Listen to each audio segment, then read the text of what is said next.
झूठों के बीच में हम सच बोल बैठे, झूठों के बीच में हम सच बोल बैठे। वो नमक का शहर था और हम अपने जख्म खोल बैठे। वो नमक का शहर था और हम अपने जख्म खोल बैठे।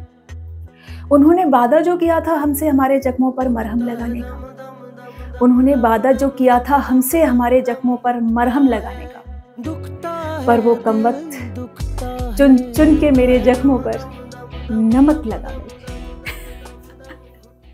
तो कैसा लगा आप सबको ये सुनकर और इससे क्या सीखने को मिला, मुझे कमेंट बॉक्स में जरूर बताना। बहुत गहरी बात है, समझ जाओगे फायदे में रहोगे, नहीं समझोगे तो अपना कुछ नहीं जाता, इसमें सिर्फ आपका घाटा। आपको पता ही है। आज हम मैथ्स PYQs की सीरीज शुरू करेंगे। ये सभी रेलवे एग्जाम्स के लिए रहेगी, ठीक है। आप रेलवे का कोई भी एग्जाम्स देंगे अब से, ये सभी में सेम काम करेगी, ठीक है। इसमें मोस्ट एक्सपेक्टेड क्वेश्चंस लिए जाएंगे प्रीवियस ईयर के मैथ के, जो कि आपके 2023-24 में जितने भी पेपर आपके हुए हैं वो सभी आपको कराई जाएगी। पढ़ने का तरीका यही होता है कि अगर आप कोई भी पेपर दे रहे हैं, जैसे कि अभी 2025 में पेपर दे रहे हैं, तो 2000 अपना पेपर देने से पहले पिछले 3-4 साल के आप सभी प्रीवियस ईयर लगा लें, तो आपका एक भी क्वेश्चन नहीं छूटेगा। बट आप नहीं करते हैं, आप रहते हैं अपना सिलेबस कंप्लीट करा, आप तो मॉक भी नहीं लगाते हो, प्रीवियस ईयर तो बहुत दूर की बात है, तो ऐसे काम नहीं चलेगा, ठीक है। अगर नहीं लगा रहे हैं तो कोई बात नहीं है, ये सीरीज आपने देखनी है शुरू से लेकर के एंड तक, पूरी वीडियो देखनी है। डेली आपको एक क्लास मिलेगी ये देखने के लिए। मैं इस बात की गारंटी देती हूँ कि अगर आपने कहीं से कुछ भी नहीं पढ़ रखा है, फिर भी मैथ का एक भी क्वेश्चन इस सीरीज से बाहर नहीं जाएगा, अगर आप ये पर डे एक वीडियो देखते हैं अपना एग्जाम होने तक, ठीक है। आप रेलवे NTPC को ध्यान में रखते हुए ये कराया जा रहा है। अगर आप अभी जो पेपर होने वाला है RPF कांस्टेबल वाला, उसके लिए भी देखेंगे, आपके लिए बहुत ज्यादा बेनिफिट रहेगा इससे, समझ रहे हैं। मैं सिर्फ समझा सकती हूँ, समझना ना समझना आपके ऊपर डिपेंड करता है, ठीक है। अभी देखो जो हम पेपर ले रहे हैं, तो मैं आगे बढ़ती हूँ और मैं थोड़ा सा अपने बारे में बताती हूँ। आज मेरे बाल छोटे छोटे लग रहे होंगे आपको। मैंने अपने बाल डोनेट कर दिए हैं कैंसर पेशेंट्स के लिए, ठीक है। अभी कल मैं पोस्ट करूंगी, आज मैंने सिर्फ कटवाए हैं। ये मेरे बाल हैं और ये 21 इंची से थोड़े से ज्यादा है, मतलब लगभग 22 इंची के मेरे बाल हैं जो मैंने कटवा दिए हैं, और इनको मैं करूंगी कल पोस्ट कर दूंगी। तो किसी को भी थोड़ा कुछ अच्छा काम कर लिया करो, फालतू में लटके ही रहते थे वो, तो हमने कहा चलो कुछ तो कराई जाए इनका। तो कैंसर पेशेंट्स के लिए बिग बनती है, वो फ्री में प्रोवाइड कराते हैं। कोप विद कैंसर एक ऑर्गेनाइजेशन है, चैम्बूर मुंबई, वहां जाएंगे। कल मैं इनको पोस्ट करूंगी, ठीक है। तो लड़के तो नहीं कर सकते, उनको तो खुद ऑलरेडी छोटे छोटे होते हैं। तो गर्ल्स अगर डोनेट करना चाहें अपने हेयर तो वो कर सकती हैं, ठीक है ना। अच्छा काम है, देखो एक जीवन मिला है, इसमें कुछ अच्छा कर लिया जाए। तो मर जाएंगे सब, ये जल वल जाएंगे, क्या ही होगा शरीर का। मैंने तो बहुत कुछ कर रखा है। अभी नहीं बताऊंगी, नहीं तो कोई उठा ले जाएगा मेरे को, मेरे शरीर से सब किडनी गुर्दे फेफड़े सब निकाल लेगा। अभी अभी नहीं बोलने का रे बाबा, थोड़ा सा और जीने का मन है मेरा, तो जी लेती हूँ। जब जीने की इच्छाएं खत्म हो जाएंगी तब बोलूंगी, ठीक है। यहाँ आ जाते हैं और इसको सॉल्व करते हैं। ध्यान में एक एक क्वेश्चन ध्यान से समझना है आपने, ठीक है। अगर नहीं आ रहा है क्वेश्चन, सॉल्व नहीं हो रहा है आपने, जैसे मैं करा रही हूँ वैसे समझना है, ठीक है। धीरे धीरे मैं आपको एक एक चीज समझा के सॉल्व करके चलूंगी, ठीक है ना। यहाँ आते देखो, पेट्रोल की कीमत प्रति लीटर 75% बढ़ जाती है, इसकी खपत में लगभग कितने प्रतिशत की कमी की जानी चाहिए ताकि इस पर होने वाला व्यय केवल 33% बढ़े, ये हमसे कहा जा रहा है। तो जब मैं आपको क्या करा रही थी, परसेंटेज करा रही थी, तो परसेंटेज में मैंने आपको ये कराया था। ये जो मैंने आज की PDF जो ली है, ये रेलवे SI का जो पेपर हुआ है 2024 में, वहां से क्वेश्चंस लिए हैं। ये एक शिफ्ट के पेपर का सारे क्वेश्चंस ले लिया हमने, पहला पेपर था तो। और इसमें एक भी क्वेश्चंस ऐसा नहीं है जो मैंने अपनी क्लास में नहीं कराया है। जो मैंने SI के लिए सीरीज चलाई थी ना, कम से कम 20 क्वेश्चन तो उसी में से हैं। और साथ में अगर आपने जो रेलवे के लिए NTPC के लिए सीरीज जो हमारी चल रही थी प्रीवियस ईयर की, वो और SI वाली सीरीज अगर आपने दोनों देखी होगी, तो एक भी क्वेश्चन आपका बाहर नहीं गया होगा। सारे एक भी क्वेश्चन ऐसा नहीं है इसमें जो मैंने इस बोर्ड पर नहीं कराया है, समझ रहे हो ना। तो मेरी बात को थोड़ा सा सीरियसली ले लो, मैं सच बोल रही हूँ, फायदे में रहोगे, नहीं तो देखो मैं सिर्फ समझा सकती हूँ, बाकी करना ना करना आपकी मर्जी है। चलो यहाँ आ जाते हैं। तो मैंने आपको परसेंटेज में एक टाइप ये कराया था बेटा, एक्सपेंडिचर बराबर एक्सपेंडिचर बराबर, मैंने आपको ये लिखवाया था कि प्राइस इनटू का क्वांटिटी या फिर कंजप्शन। अब इसमें कंजप्शन दे रखा है खपत, तो कंजप्शन कर देते हैं, ठीक है ना। कंजप्शन स्पेलिंग एक बार आप चेक कर लेना बेटा, ठीक है। ये क्या है, एक्सपेंडिचर क्या है, ये हमारा खर्चा है, इसे हिंदी में खर्चा लिखेंगे हिंदी वाले। प्राइस कीमत, और कंजप्शन आपका खपत। अगर क्वांटिटी होती, मात्रा बोली जाती तो क्वांटिटी कर देते, कंजप्शन जो है, ठीक है ना। अब यहां से अगर मुझे कंजप्शन चाहिए, केवल क्या चाहिए, कंजप्शन अगर चाहिए तो कंजप्शन बराबर क्या हो जाएगा, कंजप्शन, ठीक है ना, शॉर्ट में रख देती हूँ। इसके बराबर आपका एक्सपेंडिचर बट्टे प्राइस आ जाएगा बेटा, अगर हमें केवल कंजप्शन चाहिए तो। अगर मुझे प्राइस चाहिए तो प्राइस बराबर क्या आ जाएगा, एक्सपेंडिचर बट्टे कंजप्शन आपका आ जाएगा, ठीक है ना। समझ रहे मेरी बात को, मैंने अभी तो कुछ नहीं करा है, सिर्फ आपको समझाया है, अभी कुछ समय में गई ही नहीं हूँ, ठीक है। तो मुझसे कहा गया है कि पेट्रोल की कीमत 75% बढ़ जाती है, मतलब कि प्राइस क्या कर दिया, 75% हमने बढ़ा दिया, ठीक है। एक्सपेंडिचर पहले लिख देती हूँ, चलो यहाँ एक्सपेंडिचर, फिर प्राइस पे आती हूँ, यहाँ प्राइस कर देती हूँ, ठीक है। अगर मैंने कीमत को 75% बढ़ाया है, मतलब 75% बराबर क्या होता है आपका 3/4, 4 पे मैंने 3 बढ़ा दिया है, मतलब प्राइस पहले अगर 4 था तो अब कितना हो गया होगा, 7 हो गया होगा। यहां मैं लिख देती हूँ 75% बराबर कितना होता है, 3/4 होता है। 4 पे क्या हो गया बेटा, 3 हमने बढ़ा दिया है, 75% बढ़ा दिया है। तो पहले अगर 4 था प्राइस, तो अब कितना हो गया है हमारा, 7 हो गया है। एक्सपेंडिचर हमने 33% बढ़ा दिया है। अब देखो 33% का फ्रैक्शन वैल्यू बनाएंगे, 33/100 ही बनेगा। तो मैं यहां से कह सकती हूँ कि पहले अगर 100 था हमारा एक्सपेंडिचर, तो 33 पे बढ़ के कितना हो गया है, 133 हो गया है। 100 पे 33 बढ़ के 133 हो गया है। तो यहां से जो हमारा कंजप्शन आएगा बेटा, वो कितना आ जाएगा, एक्सपेंडिचर बट्टे प्राइस, मतलब कि 100/4 रेशियो 133/7, ठीक है।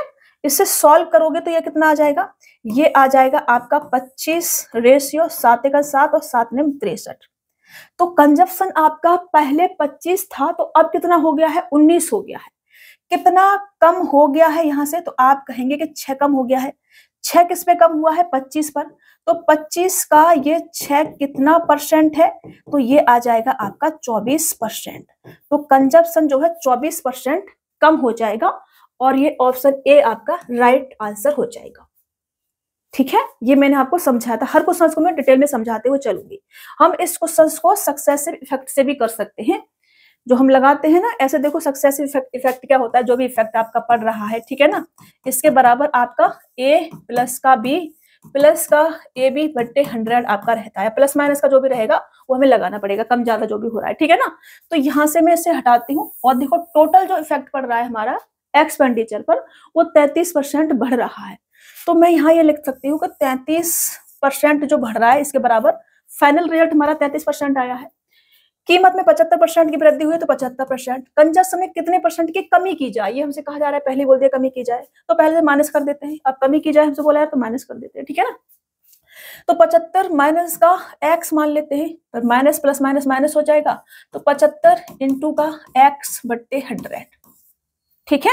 यहां से सॉल्व करोगे, इस 75 को इधर ले आओ, तो माइनस का कितना आ जाएगा, माइनस का आ जाएगा आपका 35 और 7 कितना हो जाएगा, 42, बराबर कितना आ जाएगा, माइनस का यहाँ से 25 दिया 75 और 25 चौका 100, 4x और माइनस का 3x कितना आ जाएगा, माइनस का 7x, माइनस का 7x बट्टे 4। यहाँ से माइनस काट दो आप, और 4 सत्ते 42 और 7 चौक 28, x बराबर आपका 28% आ जाएगा, और ये आपका आंसर हो जाएगा। आप कैसे भी कर लो, आप सक्सेस, ये भी मैंने आपको परसेंटेज में बहुत अच्छे से करा रखा है, ये भी मैंने परसेंटेज में बहुत अच्छे से करा रखा है। देखो पहला क्वेश्चन था, मैंने हर चीज आपको डिटेल में लिख के बताई है, आपको इसे समझना है अच्छे से, ठीक है। चलिए आगे बढ़े, नेक्स्ट क्वेश्चन ले ली, पूरा पेज भर दिया मैंने। एक ठोस शंकु के आधार का व्यास 24 सेंटीमीटर और उसकी ऊंचाई 21 सेंटीमीटर है। इसे 2 कटों द्वारा 3 भागों में काटा जाता है, जो इसके आधार के समांतर है। कट आधार से क्रमशः 7 सेंटीमीटर और 14 सेंटीमीटर की ऊंचाई पर है। ऊपरी भाग का वक्र पृष्ठीय क्षेत्रफल सेंटीमीटर में ज्ञात कीजिए, ये हमसे कहा जा रहा है, और पाई की वैल्यू हमें 3.14 लेनी है। देखो मैंने ये मेंसुरेशन में जब मैं कौन करा रही थी, तब मैंने आपको ये कराया था, समझ रहे हो ना।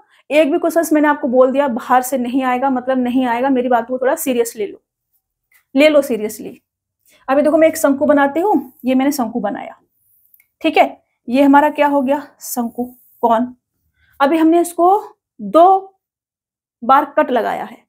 पहला कट हमने 7 सेंटीमीटर की ऊंचाई से लगाया है, 7 सेंटीमीटर की ऊंचाई से। दूसरा कट हमने 14 सेंटीमीटर की ऊंचाई से लगाया है, और टोटल ऊंचाई इसकी 21 सेंटीमीटर है।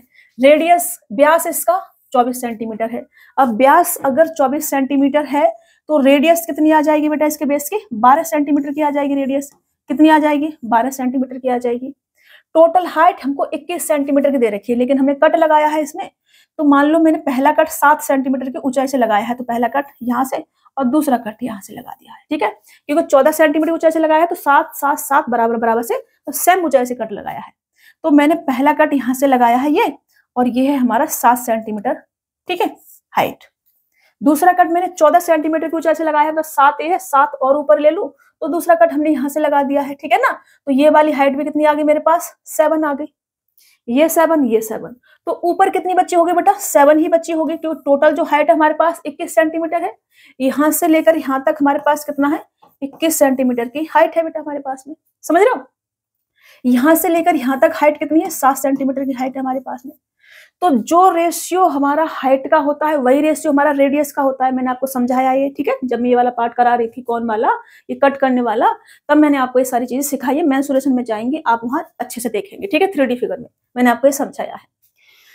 तो यहाँ से हम अपना हाइट का अगर रेशियो देखें, हाइट का, तो कितना आ जाएगा, 7 एकन 7 और 7 तिया 21, 3 और 1 का रेशियो 21 और 7, 7 एकन 7 और 7 तिया 21, 3 1 का रेशियो आ रहा है।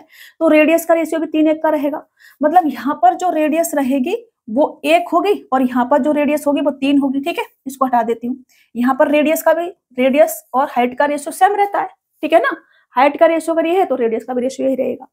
अब ये रेडियस मेरे को कितनी दे रखी थी बेटा, 12 सेंटीमीटर। ये कितनी थी, 12 सेंटीमीटर। ये इसका कितना गुना है, आप कहेंगे 4 गुना है, 4 गुना। तो इसका भी यहाँ पे रेडियस कितनी आ जाएगी, 4 गुना, ठीक है ना। तो यहाँ पे मैं करूँ तो यहाँ पे रेडियस ऐसे इधर लिख देती हूँ, ठीक है, जगह नहीं है इधर, इधर कर देती हूँ। तो यहाँ पे जो रेडियस होगी वो कितनी आ जाएगी, 4 गुना करेंगे 4 आ जाएगी। इसकी जो त्रिज्या होगी वो, ठीक है, 1 की वैल्यू 4, अगर इसका 4 गुना है तो इधर भी 4 हो जाएगी। अब मेरे से ये पूछा है कि ऊपरी भाग का वक्र पृष्ठीय क्षेत्रफल क्या होगा, इस वाले भाग का वक्र पृष्ठीय क्षेत्रफल क्या होगा, ये मेरे से कहा जा रहा है, इस वाले भाग का। तो वक्र पृष्ठीय क्षेत्रफल के लिए क्या होता है, पाई आर एल, तो एल हमें चाहिए। ये इसकी क्या होती है, तिर्यक ऊंचाई, स्लैंट हाइट होती है, ये मेरे को चाहिए, ठीक है। तो स्लैंट हाइट बराबर क्या होता है, हाइट का स्क्वायर प्लस रेडियस का स्क्वायर। तो यहाँ पर ये जो आपकी स्लैंट हाइट एल आएगी, इस एल बराबर क्या होगा, अंडर रूट का एच का स्क्वायर मतलब 7 का स्क्वायर प्लस का रेडियस का स्क्वायर मतलब कि 4 का स्क्वायर, ये होगा। ये कितना आ जाएगा, ये आ जाएगा 7 7 49 और 4 चौक 16, मतलब कि ये 65 आ जाएगा, अंडर रूट का 65। स्लैंट हाइट कितनी आ गई, अंडर रूट का 65। तो इसका जो सी एस ए आएगा, सी एस ए, ठीक है, कर्व सरफेस एरिया, वक्र पृष्ठीय क्षेत्रफल, वो कितना आएगा बेटा, वो क्या होता है, वो होता है पाई आर एल, यही होता है। रेडियस हमारी 4 है, पाई की वैल्यू मेरे को 3.14 लेनी है, और रेडियस मेरे पास 4 है, एल मेरे पास रूट के 65 है, 4 चौक 16, 4 एकन 4 और 1 5 और 4 तिया 12, ये 12.56 रूट का 65 सेंटीमीटर स्क्वायर, ये आपका आंसर हो जाएगा, ठीक है ना। सेंटीमीटर में सेंटीमीटर स्क्वायर, सेंटीमीटर स्क्वायर यहाँ पे आप लगाएंगे। इन एरिया है ना वो सेंटीमीटर स्क्वायर में चलता है, इसका भी ध्यान रखना है आपने। तो 12.56 ऑप्शन ए आपका राइट आंसर हो जाएगा। अभी मैं ये शंकु वाला पार्ट आपको करा देती हूँ। यहाँ मैं एक कौन बनाती हूँ, रिवीजन हो जाएगा आपका थोड़ा सा, ठीक है ना। ये मैंने एक कौन बनाया, आप थोड़ा सीधा बना लेना। ये इसकी हाइट हो जाएगी, ये इसकी रेडियस हो जाएगी, ठीक है। थोड़ा अच्छा ही बनाती हूँ, मैं ही बनाती हूँ अच्छा, आपका भरोसा नहीं है ना, कैसे कैसे क्या क्या करते रहो आप, मैं बनाती हूँ अच्छा सा, ठीक है। ये मैंने अच्छा सा कौन बनाऊंगी, बढ़िया सा।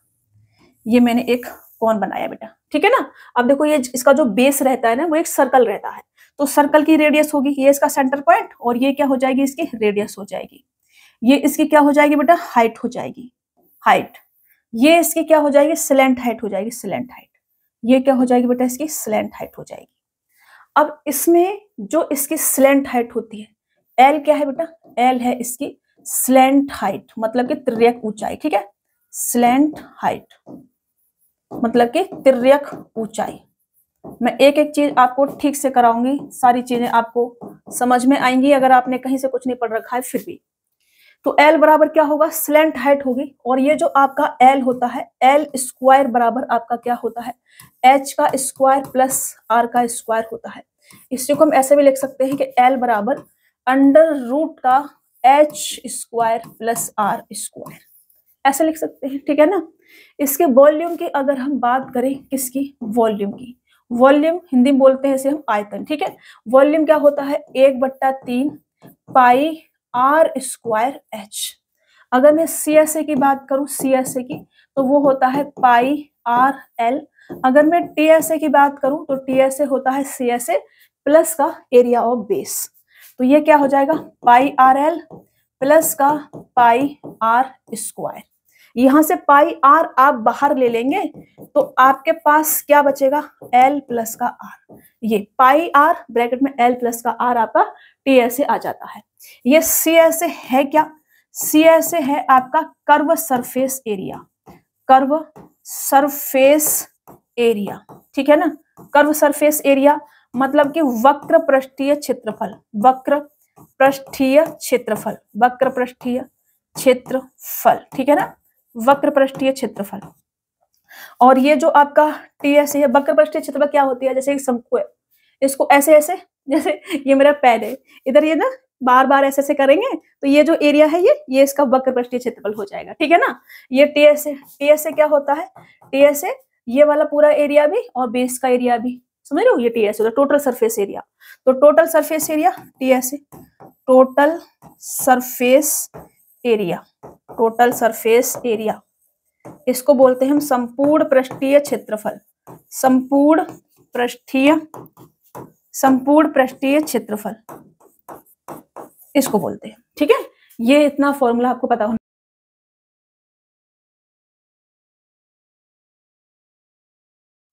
ये आपका कौन है बेटा, ठीक है, कौन, ओके। ये हमने कौन बना दिया, मतलब शंकु, इसे हम बोलते हैं शंकु। ये है आपका शंकु। ये फॉर्मूले आपको इससे रिलेटेड पता होना चाहिए। अभी नेक्स्ट क्वेश्चन लेते हैं। समान लंबाई वाली दो रेलगाड़ियां समांतर लाइनों पर एक ही दिशा में 51 किलोमीटर प्रति घंटा और 42 किलोमीटर प्रति घंटा की गति से चल रही हैं। तेज गति वाली रेलगाड़ी धीमी गति वाली रेलगाड़ी को 16 सेकंड में पार करती है। प्रत्येक रेलगाड़ी की लंबाई क्या है, ये हमसे कहा जा रहा है। तो देखो एक क्वेश्चन मैंने ट्रेन वाले उसमें कराया था चैप्टर में। आपको कुछ याद नहीं रहता है, मैं क्या करूं, सारे क्वेश्चन मैंने करा रखे, बस संख्याएं चेंज है बस। अब देखो दो रेलगाड़ियां अगर समांतर पटरियों पर एक ही दिशा में चल रही होंगी तो ऐसे चल रही होंगी, ठीक है ना, ऐसे चल रही होंगी।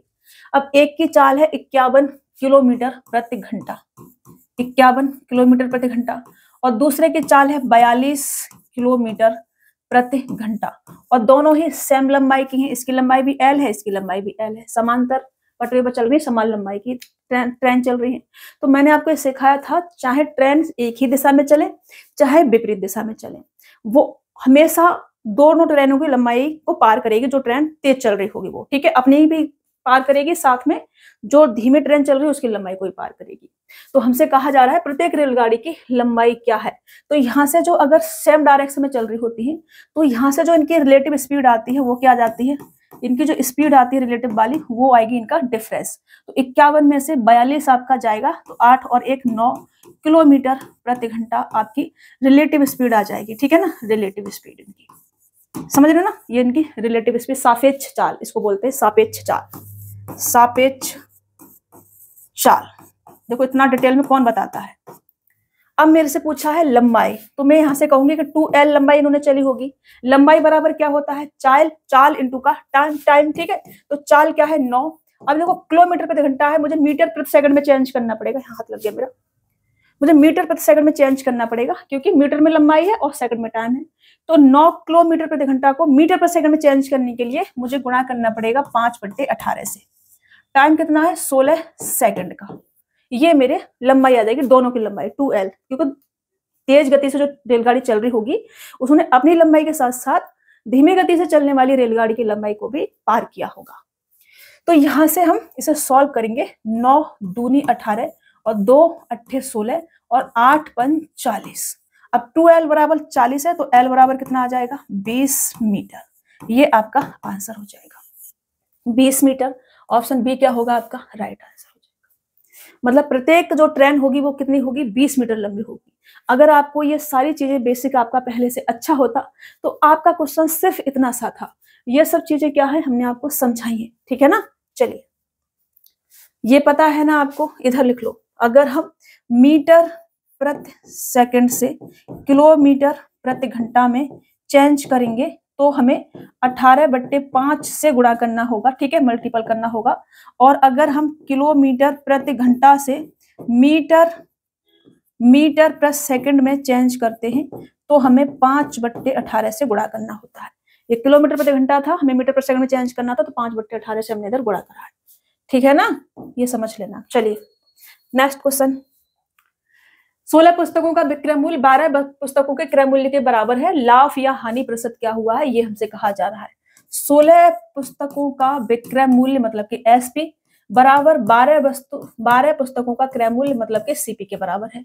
यहाँ से 4 से काटो, 4 चौक 16 और 4 तिया 12। यहाँ से सीपी बट्टे एसपी बराबर कितना आ जाएगा, 4/3 आ जाएगा। मतलब कोई चीज आपने 4 रुपए में खरीद के 3 रुपए में बेच दी है तो आपको लॉस होगा कितने का, 1 का लॉस होगा। 1 का क्या होगा बेटा, लॉस होगा आपको। 1 का लॉस हो रहा है कितने पे, 4 पर, तो परसेंटेज में कितना आ जाएगा, ये आपका 25% का लॉस आ जाएगा, लॉस। 25% का लॉस मतलब कि 25% की हानि। ऑप्शन ए आपका राइट आंसर हो जाएगा। ये मैं सही से आपको कर करके बता रही हूँ, ऐसे करने वाले को सच नहीं कि आप ऐसे लिखो, आप यहाँ से भी कर सकते हैं, लेकिन मुझे ये डिटेल में बताने हैं आपको, क्योंकि अगर आपने सिलेबस नहीं कर रखा है तो फिर आपके दिमाग से ये धुआं धुआं हवा हवा होएंगे, समझ रहे हो ना। अगर मैं अपने तरीके से कर करके भाग जाऊंगी जल्दी जल्दी तो फिर आपके दिमाग में नहीं जाएगा कुछ भी, आपके दिमाग में भी जाना चाहिए ना।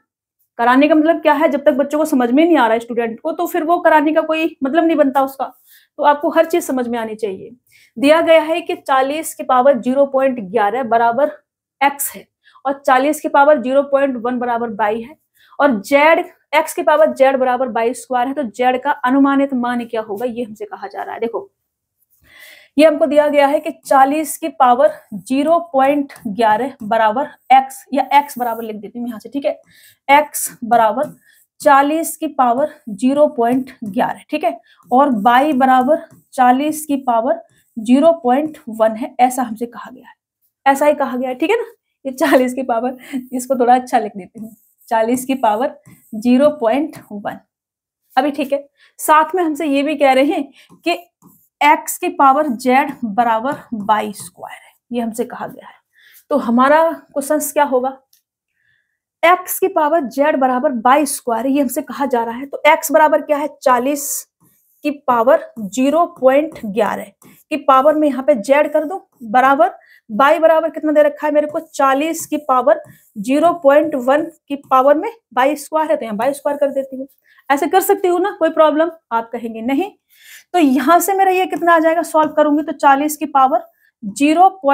यहाँ पे मैंने क्यों लगा दिया है बिंदी, ये हमारे हाथ ऐसे मत करा करो भाई, गलत बात नहीं, इसे हटाते हैं, ठीक है। तो यहां से मैं 40 की पावर 0.11 z लिख सकती हूँ, बराबर यहाँ से 40 की पावर 0. मल्टीपल करूंगी तो 2 आ जाएगा, 0.2 आ जाएगा, ठीक है। अब देखो बेस क्या है मेरा, दोनों जगह पर 40-40 सेम है, तो बेस हमारा कट जाएगा, सेम बेस से काट सकते हैं। तो मेरे पास क्या बचा, 0.11 z बराबर 0.2। यहाँ से z बराबर कितना आ जाएगा, 0.2/0.11 बराबर, पॉइंट से पॉइंट हम काटेंगे और मेरे पास 20/11 ये आ जाएगा, ठीक है ना।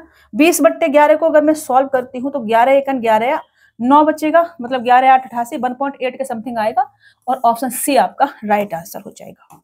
किसकी वैल्यू आ जाएगी, ये आपके जेड की वैल्यू आ जाएगी, ठीक है। चलिए, फर्नीचर की 3 वस्तुओं की औसत कीमत 15,915 रुपए है। यदि उनकी कीमतों का अनुपात 3:5:7 है तो सबसे महंगी वस्तु की कीमत रुपए में क्या है, ये हमसे कहा जा रहा है। और कीमतों का रेशियो हमें ये दे रखा है 3:5:7, ये हमको दे रखा है। अब देखो हमें रेशियो दे रखा है और कैलकुलेशन हमें एक एग्जैक्ट वैल्यू के साथ करनी है, तो रेशियो को हमें या तो आप ऐसे यूनिट करके लिख लो या एक्स करके लिख लो, कोई बात नहीं, 3x 5x और 7x हम इसे लिख सकते हैं, ठीक है ना। इससे हमारी कैलकुलेशन गलत नहीं होती है, सही रहता है, लगा लो, कोई दिक्कत नहीं है। अभी मेरे से ये औसत वैल्यू दे रखी है, मेरे को एवरेज वैल्यू दे रखी है। अब एवरेज वैल्यू है तो एवरेज बराबर क्या होगा, 3 वस्तुओं की कीमत है तो कुल मूल्य बट्टे कुल वस्तुओं की संख्या। तो कुल मूल्य यहां से कितना आ जाएगा, 7 5 12 और 3 15x। वस्तुओं की संख्या कितनी है, 3 है, 3 वस्तु है तो 3 से भाग करेंगे, बराबर एवरेज वैल्यू 15,915। ठीक है, मेरे से 7x की पूछिए, 7x की मेरे से पूछा है 7x, सबसे महंगी वस्तु 7x होगी। ठीक है ना, तो यहां से 15 से इसको काट दो, पहले 15 से काटोगे तो 15 एकन 15 या 15 ढाई काट दो, 15 ढाई 150, फिर 15 छिक्के 90 और 15 एकन 15।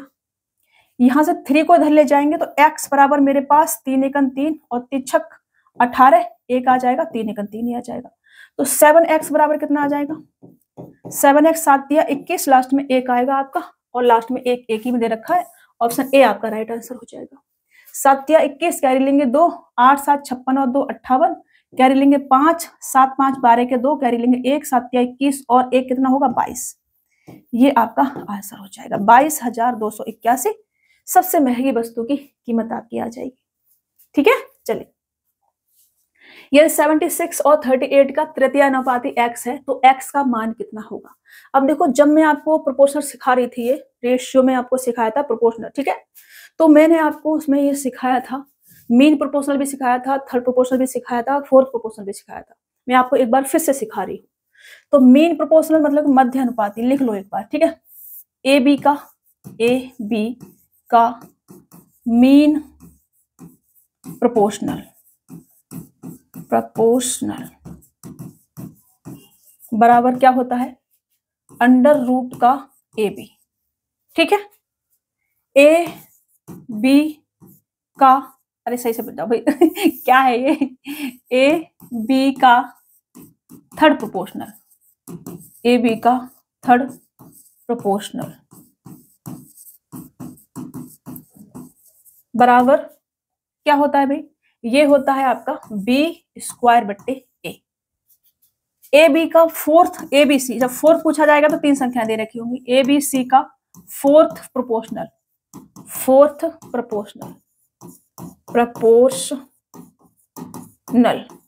ये क्या होता है, ये होता है बी सी बट्टे ए। ये सब मैंने आपको लिखवाए हैं। इसको बोलते हैं मध्य अनुपाती, इसको बोलते हैं तृतीय अनुपाती, इसको बोलते हैं चतुर्थ अनुपाती। ठीक है ना, फोर्थ की स्पेलिंग ठीक है ना, FOURTH तो नहीं करते हो तो लिख लेना। ठीक है ना, चलिए इधर आ जाते हैं। क्वेश्चन में तृतीय अनुपाती पूछा है, 76 और 38 का हमसे पूछा है थर्ड प्रोपोर्शनल। ठीक है ना, थर्ड लिखना है बाबा रे, थर्ड सही लिखा है ना उधर, हाँ सही लिखा है। मैं कभी कभी है ना लिख कुछ रही होती हूँ, बोल कुछ रही होती हूँ, ऐसा हो जाता है। तो ये थर्ड प्रोपोर्शनल कितना आ जाएगा, ये आ जाएगा आपका थर्ड प्रोपोर्शनल। ठीक है ना, यहां से ऐसे कर देती हूँ, ला ला ला ला ला, थर्ड प्रोपोर्शनल बराबर बी का स्क्वायर 38 नहीं करना है, 38 करना है बट्टे 76। 19 से काट सकते हैं, 19 दूनी 38 और 19 चौक 76, 2 से इसको काटेंगे 2 बार, 2 से काटेंगे 19 बार और ये आपका 19 ही आ जाएगा। This is answer. Third proportional कितना आ जाएगा, 19 आपका आ जाएगा। अभी देखो, आपको ये तीनों ही पता होने चाहिए, मीन प्रोपोर्शनल, थर्ड प्रोपोर्शनल और फोर्थ प्रोपोर्शनल। ठीक है, चलिए ये सब मैंने आपको रेशियो में कराए हैं। 2 संख्याओं का एलसीएम एचसीएफ 114 19 है, यदि उनमें से एक संख्या 57 है तो दूसरी संख्या क्या है, ये भी मैंने कराया है आपको। किसमें, जो सीरीज मैंने चलाई थी एसआई वाली में भी और रेलवे एनटीपीसी वाली सीरीज में भी, सारे क्वेश्चंस करा रखे हैं रे बाबा।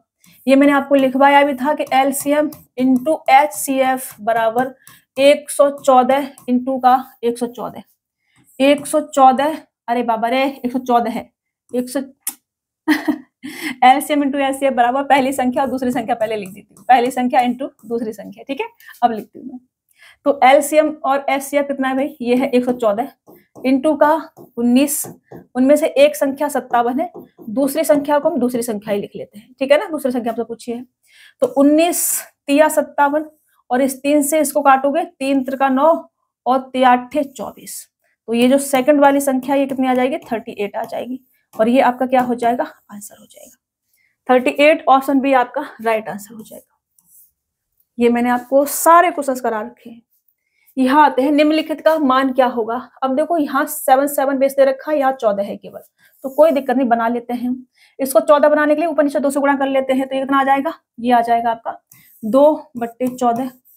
इसको 14 बनाने के लिए 4/14, इसको 14 तो है ही वो ऑलरेडी, इसको 4 दूनी 8/14 माइनस का 3, बस यहाँ से 14 हमने लिया एलसीएम, ये कितना आ जाएगा 8 और 2 10 19 माइनस का 3, 14 तिया 42, 19 में से 42 जाएंगे तो कितना आ जाएगा माइनस का 23/14। ये आपका क्या हो जाएगा आंसर, माइनस का 23/14, ये आपका आंसर हो जाएगा। ठीक है चलिए आगे बढ़े। बिक्री के दौरान राघव ने 70 रुपए कीमत वाली एक नोटबुक पर 40% छूट और 20 रुपए कीमत वाली एक पेन पर 35% छूट प्राप्त की। बिक्री के कारण उसने कितने रुपए की बचत की है, ये हमसे कहा जा रहा है। अब देखो 70 रुपए वाली नोटबुक पर उसने 40% की छूट प्राप्त की है और 20 रुपए वाले एक पेन पर उसने 35% की छूट प्राप्त की है और उसने कितने रुपए की बचत की है, जितने रुपए की उसे छूट मिलेगी उतने रुपए की बचत करेगा। तो 70 का 40%, 7 चौक 28 रुपए आ जाएगा और 20 का 35%, 35 दूनी 70, 7 रुपए आ जाएगा। दोनों को ऐड करेंगे 35 रुपए आ जाएगा, 35 रुपए की बचत की है। This is answer, this is answer, option C आपका राइट आंसर हो जाएगा। 70 का 40%, अगर आप ऐसे डायरेक्ट नहीं कर पा रहे तो ऐसे करेंगे 70 का 40%, 0 से 0 0 0 हटाएंगे, 7 चौक 28। अभी ठीक है, अंतरात्मा खुश हो गई होंगी, इसे हटा देते हैं। ये अंतरात्मा को समझाओ, इससे काम नहीं चलेगा, थोड़ा सा ऐसे करना है जल्दी, ठीक है ना। चलिए, find the value of 35 divide by 5। देखो इसको मेरे सिंप्लीफाई करना है, ठीक है, मैं करती हूँ, पढ़ आप लेना, मैं करती हूँ। अब देखो यहाँ से हम शुरू कर लेते हैं, इसको इस वाले ब्रैकेट को पहले सॉल्व कर लेते हैं। यहाँ से सॉल्व करेंगे इसको तो 5 7 35 7 आ जाएगा इंटू का। इसको सॉल्व करते हैं, 9 में से 7 जाएंगे, 2 बाहर आएगा, 2 से 2 कट जाएगा हमारा 25 और 6 दूनी 12, 25 और 2 कितना आ जाएगा 27, बस। तो 7 दूनी 14 और 7 7 49, 189 आपका आंसर हो जाएगा। This is answer 189, option D आपका आंसर हो जाएगा। नहीं आया समझ में? देखो हमने क्या करा, हमने ये करा, इससे इसको काटा, 7 बार गया, यहां से इसको निकाला, 2 आया, यहाँ पर इसको ऊपर लिखती हूँ, यहाँ से इसको काटा तो हमारे पास 2 आया, इस 2 से 2 गया, ये 25 बचा, 6 दूनी 12, फिर 25 और 2 27, तुम्हारे पास 7 इंटू 27 189। अभी समझ में आ गया ना। चलिए, ये भी सेम क्वेश्चन ही है। 8 चौक 32, 7 में से 2 जाएंगे 5, 5 से 5 और 5 तिया 15, ये 33, तो हमारे पास 4 इंटू का 33, 4 तिया 12 इंटू 11 कितना आ जाएगा 2 3 1 132, ये आपका आंसर आ जाएगा 132। ऑप्शन डी क्या होगा आपका राइट आंसर हो जाएगा। नेक्स्ट ले, आसान है बहुत। यदि 1136 मीटर लंबी एक ट्रेन एक खंबे को 71 सेकंड में पार करती है तो 656 मीटर लंबे प्लेटफॉर्म को पार करने में ट्रेन द्वारा लिया गया समय क्या होगा। आप देखो कुछ बच्चे इसमें उसकी स्पीड निकालने लग जाएंगे। स्पीड की जरूरत नहीं है, हमें पूछा ही नहीं स्पीड, हमसे पूछा है कि अगर वो अपनी लंबाई को 71 सेकंड में पार करती है, 1136 मीटर लंबी ट्रेन है, मतलब अपनी लंबाई खंबे को पार करती है, मतलब अपनी लंबाई को ही पार करती है 71 सेकंड में, और अब उसे 656 मीटर लंबे प्लेटफॉर्म को भी पार करना है, तो अपनी लंबाई और प्लेटफॉर्म की लंबाई को पार करेगी। तो टोटल लंबाई कितनी आ जाएगी, टोटल लंबाई आ जाएगी, मैं यहाँ से पहले ये लिखती हूँ कि 1136 मीटर की लंबाई वो 71 सेकंड में पार करती है। तो 600 इसे भी ऐड करो, 6 और 6 12 के 2 कैरी लेंगे, 1 आ जाएगा, और ये 8 और 1 9 और 6 और 1 7 और 1, ये आपका 1792 मीटर को पार करने में कितना समय लेगी। ये कैसे आया, ये आया है हमारा 1136 प्लस का 656, ठीक है, तब करके हमारे पास ये आया है 6 6 12 का 2 कैरी लेंगे, 1 5 और 3 8 और 1 9 आ जाएगा, और 6 और 1 7 और 1 हाफ बचेगा, ठीक है ना। अब देखो अगर ये 1136 मीटर को 71 सेकंड में पार करती है तो 1792 मीटर को कितने सेकंड में पार करेगी। ये कितना गुना है, ये इसका कितना गुना है, तो पहले तो देखो एक बार ही जाएगा 71 1 71, फिर लास्ट में यहाँ पे 6 और यहाँ 1 है, तो मतलब 6 बार गया होगा, 16 गुना होगा इसका। तो ये किस संख्या का 16 गुना रहा होगा? 16 से काट दो इसको, 16 एकन 16, फिर 1 बचेगा, फिर 16 एकन 16, फिर 3 बचेंगे, 16 दूनी 32, 112 सेकंड, 112 सेकंड, ये आपका आंसर आ जाएगा। बस बात खत्म, पैसा हजम, कुछ करना ही नहीं था आपने इसमें। जब भी कोई ट्रेन किसी प्लेटफॉर्म को, किसी बिजली के खंबे को या किसको, ऐसे होता है ना कोई, मतलब प्लेटफॉर्म को नहीं, हाँ प्लेटफॉर्म को, बिजली खंबा नहीं, प्लेटफॉर्म को, जब भी कोई ट्रेन किसी प्लेटफॉर्म को, किसी सुरंग को, किसी पुल को पार करेगी तो वो अपनी लंबाई के साथ साथ प्लेटफॉर्म की लंबाई, सुरंग की लंबाई या पुल की लंबाई जो भी दे रखा होगा, किसी ट्रेन को ही पार करेगी तो ट्रेन की लंबाई को भी पार करेगी साथ में। समझ रहे हो ना? जब भी कोई ट्रेन किसी खंबे को, किसी सिग्नल को, किसी खंबे को, किसी सिग्नल को और किसी खड़े हुए व्यक्ति को, किसी खंबे को, किसी सिग्नल को और किसी खड़े हुए व्यक्ति को पार करेगी तो वो सिर्फ अपनी लंबाई ही पार करेगी। ठीक है, चलिए। एक निश्चित धनराशि पर 2 वर्षों के लिए 6% वार्षिक दर से चक्रवृद्धि ब्याज, वार्षिक रूप से संयोजित और साधारण ब्याज के बीच का अंतर 78 रुपए है। धनराशि ज्ञात कीजिए। अपना उत्तर बिना किसी दशमलव संख्या के पूर्ण संख्या में देना है। ठीक है, पॉइंट के बाद नहीं देना है। तो जब मैं आपको सीआई करा रही थी तो मैंने आपको 3 फॉर्मूले लिखवाए थे। कौन कौन से, मैं आपको याद दिला देती हूँ। एक तो मैंने एसआई और सीआई का 2 वर्ष के डिफरेंस के लिए D2 लिखवाया था। ये क्या है? एसआई सीआई का 2 वर्ष का डिफरेंस D2। ये होता है आपका P इंटू R% का स्क्वायर। ठीक है, ये आपका होता है D2 बराबर।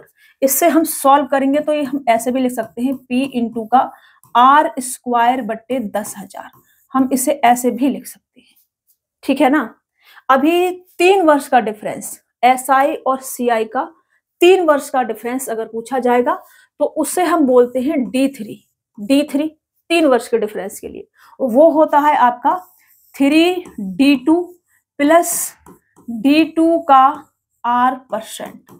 ये आपका होता है। ठीक है ना? D3 3 वर्ष का डिफरेंस। केवल तीसरे वर्ष का डिफरेंस एसआई और सीआई का, केवल और केवल तीसरे वर्ष का डिफरेंस, पहले 2 वर्ष का इंक्लूड नहीं है, केवल तीसरे वर्ष का, उसे हम बोलते हैं D3।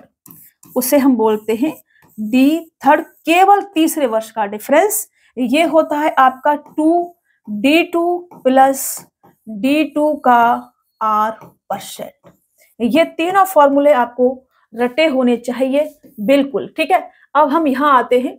हमसे पूछा है कि धनराशि क्या होगी, तो P इंटू का R% मतलब 6 का स्क्वायर बट्टे कितना आ जाएगा 10,000 बराबर हमें 78 दे रखा है।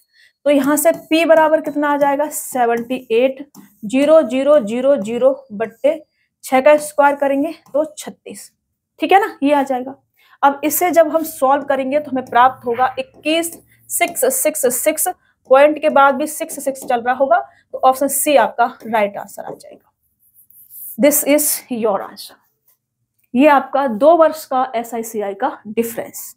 चलिए, एक धनराशि 20% वार्षिक साधारण ब्याज की दर से 3 वर्षों में 2400 रुपए हो जाती है। समान धनराशि पर समान दर से 2 वर्षों में साधारण ब्याज क्या होगा, ये हमसे कहा जा रहा है। अब देखो, एक धनराशि 20% वार्षिक साधारण ब्याज की दर से 3 वर्षों में कितने रुपए हो जाती है, 2400 रुपए हो जाती है। मतलब ये अमाउंट है प्रिंसिपल के साथ।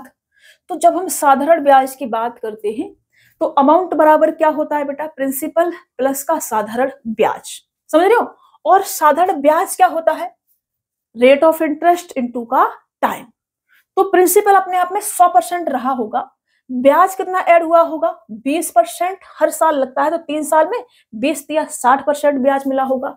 तो टोटल अमाउंट कितना आ जाएगा 160%। 100% प्रिंसिपल और 60% ब्याज, मतलब कि 160% की वैल्यू मुझे 2400 दे रखी है। ठीक है, ये दे रखी है। समान धनराशि पर, उसी धनराशि पर समान दर से 20% रेट ऑफ इंटरेस्ट से ही 2 वर्ष का साधारण ब्याज कितना होगा। 20% रेट ऑफ इंटरेस्ट, 2 वर्ष का टाइम, 1 साल में 20% ब्याज मिलती है तो 2 साल में 40% मिलेगी। तो 40% बराबर क्या होगा, ये मेरे से पूछा है बस। तो ये इसका कितना गुना है बेटा, 1/4 गुना है। तो इधर भी कितना आ जाएगा, 1/4 गुना आ जाएगा। 4 से काटोगे 4 छिक्का 24 और 600 रुपए आपको ब्याज मिल जाएगी 2 साल में बस। बात खत्म। 600 रुपए ब्याज, ऑप्शन डी आपका राइट आंसर हो जाएगा। ये मैंने आपको एसआई वाले चैप्टर में बहुत अच्छे से समझाया है, इसलिए मैं आपसे कहती हूँ कि क्लास को पूरा देखा करो, हवा हवा में मत देखा करो। एक भी क्वेश्चन ऐसा नहीं है एसआई के पेपर में जो मैंने अपनी क्लास में नहीं कराया है।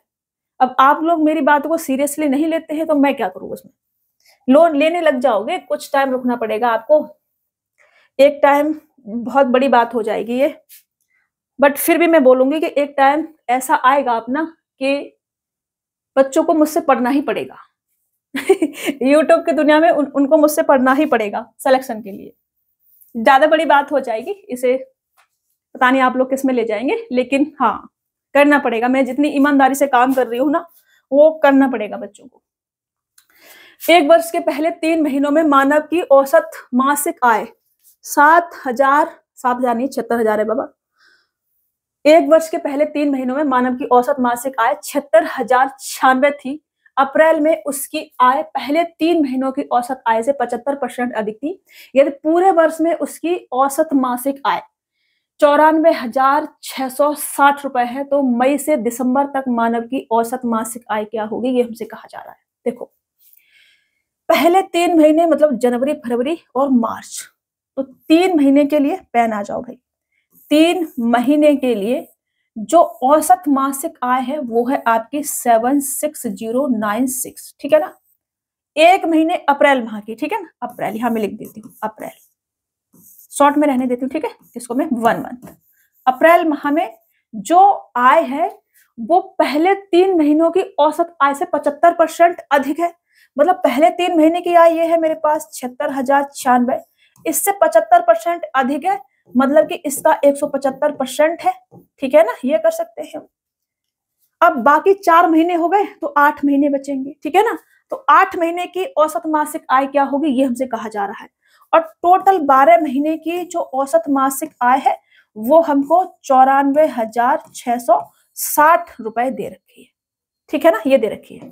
तो 8 महीने की जो औसत मासिक आय आएगी वो कितनी आएगी बेटा, वो आएगी मेरी, यहां से इधर आ जाएगा, क्या थोड़ा सा बड़ा हो जाएगा, चलो करते हैं 94606। अब ये औसत है, एवरेज है, तो टोटल सम कितना आ जाएगा, 12 महीने की है तो 12 से मल्टीपल कर देंगे, तो 12 महीने का टोटल सम ये आ जाएगा, टोटल आय ये आ जाएगी।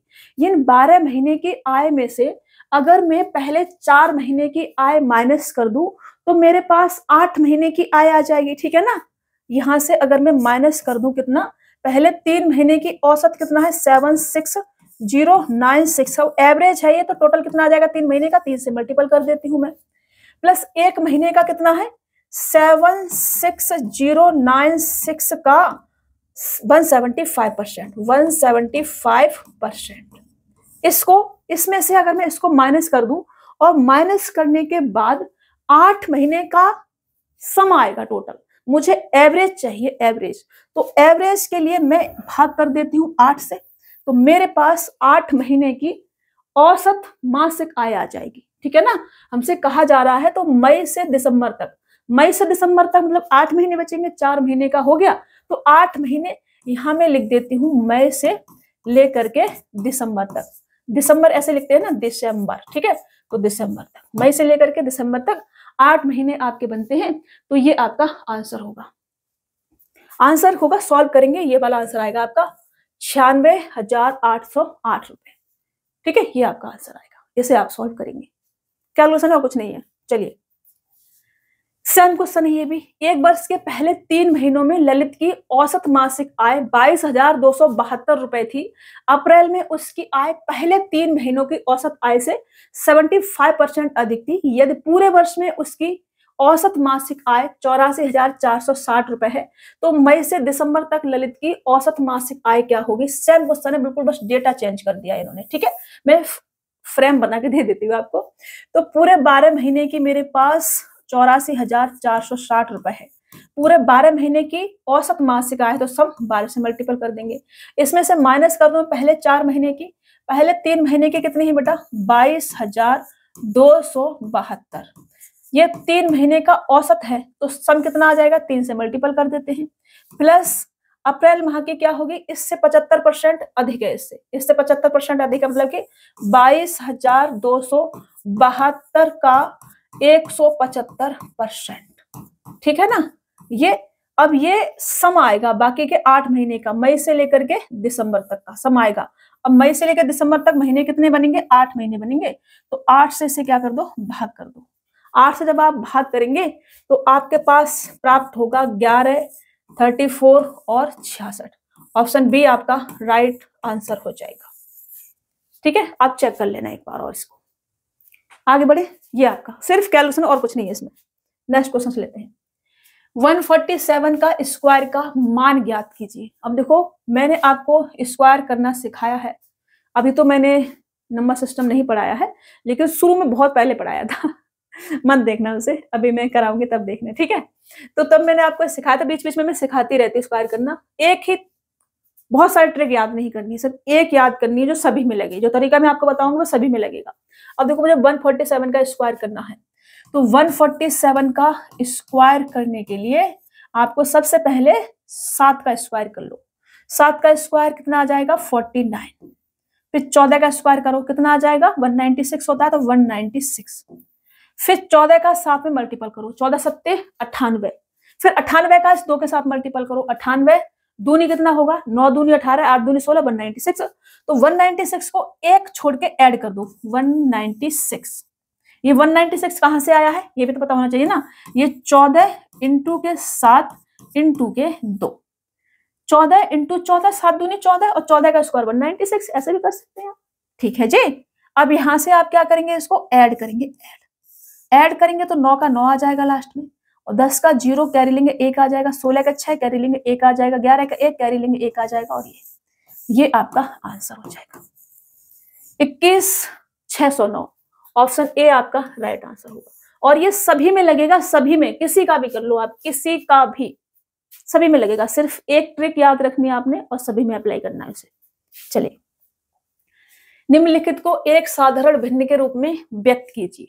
अभी देखो ये जो हमारा बार लगा हुआ आता है संख्याओं के ऊपर, जितनी संख्याओं के ऊपर ये बार लगा होगा उतने बार हमें बटे में 99 लिखना है। जैसे कि ये 54 लिखा हुआ है, 0.54, तो 0 पॉइंट को भूल जाओ, 0 पॉइंट को भूल जाओ, 54 लिखो, और जितने की संख्या को बार लगा हुआ है उतना हमें 99 लिखना है, तो बटे में 99 प्लस। अब यहाँ पे देखो 2 के ऊपर नहीं, केवल 3 के ऊपर है, तो पूरा 23 लिखो, पूरा 23 लिखो। जितनी संख्या को बार नहीं है उन्हें माइनस करो, तो माइनस का 2, 1 के ऊपर नहीं है तो माइनस का 2, बटे में एक संख्या के ऊपर बार है तो एक बार 9 लिखेंगे, 1 के ऊपर नहीं है तो एक बार 0 लिखेंगे, बस जितने ऊपर नहीं है उतने बार 0 लिखना है। ठीक है, तो यहां से इसे सॉल्व करेंगे, कितना आ जाएगा, ये आ जाएगा 54/99 प्लस का 21/90। यहां से मैं 990 ले लेती हूँ एलसीएम, ठीक है ना, दोनों से कट जाएगा, 99 से भी 90 से भी। इससे करूंगी 10 बार जाएगा, मतलब कि आपका 540 आ जाएगा, प्लस का इससे करूंगी तो 11 बार जाएगा, 11 का मल्टीपल करूंगी तो 1, 3 और 2, इससे करूंगी तो ये 770 और 71, 771 बट्टे कितना आ जाएगा, 990। ये आपका आंसर हो जाएगा। दिस इज आंसर कहाँ है, ऑप्शन सी आपका राइट आंसर हो जाएगा, ये आपका आंसर होगा। अब देखो अगर ये ऐसे होता 1.23 के ऊपर बार ऐसे होता तो कैसे सॉल्व करते, तब भी ऐसे करते, जो 1 है ना, 1 को फिर हम 1 प्लस में लिखते ऐसे, फिर हम यहाँ पे 23 लिखते और माइनस के 2 करते, बट्टे में 9 और एक संख्या के ऊपर बार नहीं है तो 0। ये कितना आ जाता फिर हमारे पास, ये आ जाता हमारे पास 1 प्लस का 21/90। अब 9 90 का मल्टीपल करेंगे, 90 और 21 कितना होगा, 111, 111/90। फिर आपका ये वाला होता। अगर 1 प्लस 1.23 के ऊपर ऐसे दे रखा है तो फिर ऐसे करेंगे। ठीक है जी, कर लेंगे ना। अब आप यहां से मल्टीपल करेंगे, 90 1 90, यहाँ 90 लिखो, इसको ऐड करो, 1 का 1, 9 2 11। अभी देखो इससे ज्यादा कैसे समझाऊंगी बताओ, इससे ज्यादा नहीं समझा सकते ना। चलिए अभी नेक्स्ट क्वेश्चन लेते हैं। एक शहर की वर्तमान जनसंख्या 1,80,000 है, जो प्रति वर्ष 25% की दर से बढ़ रही है। 3 वर्ष पहले और 2 वर्ष पहले की जनसंख्या में क्या अंतर होगा, ये हमसे कहा जा रहा है।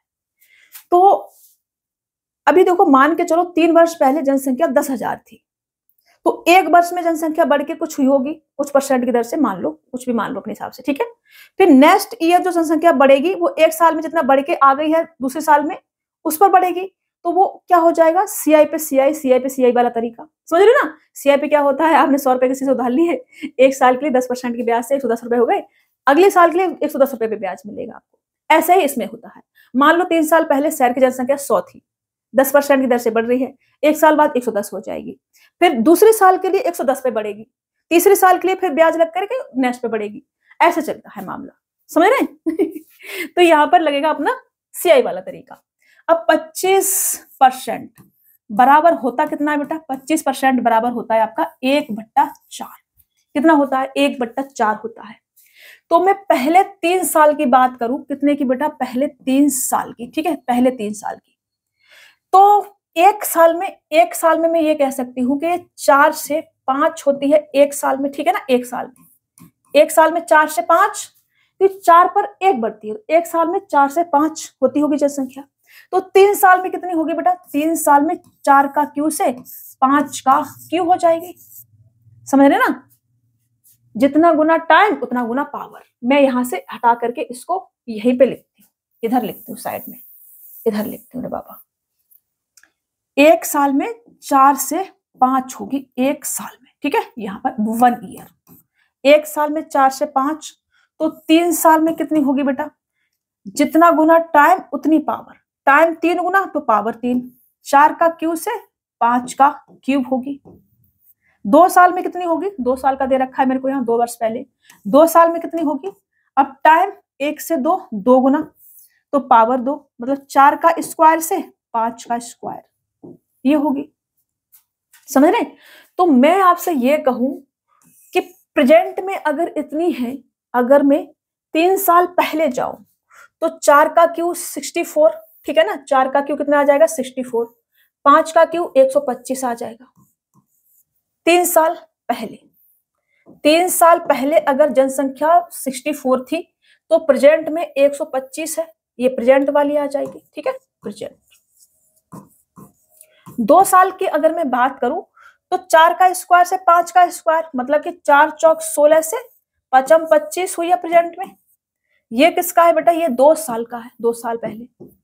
2 साल पहले अगर जनसंख्या 16 थी तो प्रेजेंट में कितनी है बेटा, प्रेजेंट में 25 है। 2 साल पहले 16 थी तो प्रेजेंट में 25 है, ऐसा हमसे कहा जा रहा है। आप यहाँ पर ध्यान ये दे रहे होंगे कि प्रेजेंट जनसंख्या तो सेम होनी चाहिए। प्रेजेंट जनसंख्या अगर हमसे बोला है कि 1,80,000 है तो प्रेजेंट जनसंख्या सेम होनी चाहिए। यहाँ 125, यहाँ केवल 25, सेम नहीं है तो हम क्या करेंगे, बनाएंगे। बनाने के लिए हमें 5 से मल्टीपल करना पड़ेगा, 125 यहाँ भी 5 से करना पड़ेगा, यहाँ 5 से करेंगे 16 पंजू 80, यहाँ 5 से करेंगे तो 125। अब हम कह सकते हैं कि जनसंख्या प्रेजेंट में भी यहाँ 125 और यहाँ भी 125। अब इस 125 की वैल्यू मुझे दे रखी है 1,80,000, यही दे रखी है, ठीक है। तो जनसंख्या कितनी, अंतर क्या है, ये मेरे से कहा जा रहा है। 3 वर्ष पहले की जनसंख्या, 2 वर्ष पहले की जनसंख्या में अंतर कितना है। तो 3 वर्ष पहले जनसंख्या कितनी थी 64, 2 वर्ष पहले जनसंख्या कितनी थी बेटा 80। तो अंतर इन दोनों में, अंतर मेरे से पूछा है, अंतर कितना आ जाएगा इन दोनों का 16। कितना अंतर आ जाएगा बेटा, 16 का अंतर आ जाएगा। अंतर कितना आ जाएगा 16 का, आप यहां से ना लिख करके यहां लिख लो। अंतर आ जाएगा 80 माइनस का 64 बराबर 16। तो इस 16 की वैल्यू क्या होगी, ये हमसे कहा जा रहा है। इस 16 की वैल्यू कितनी आ जाएगी बेटा, अभी देखो ये इसका कितना गुना है ये हमको देखना पड़ेगा, ये इसका कितना गुना है।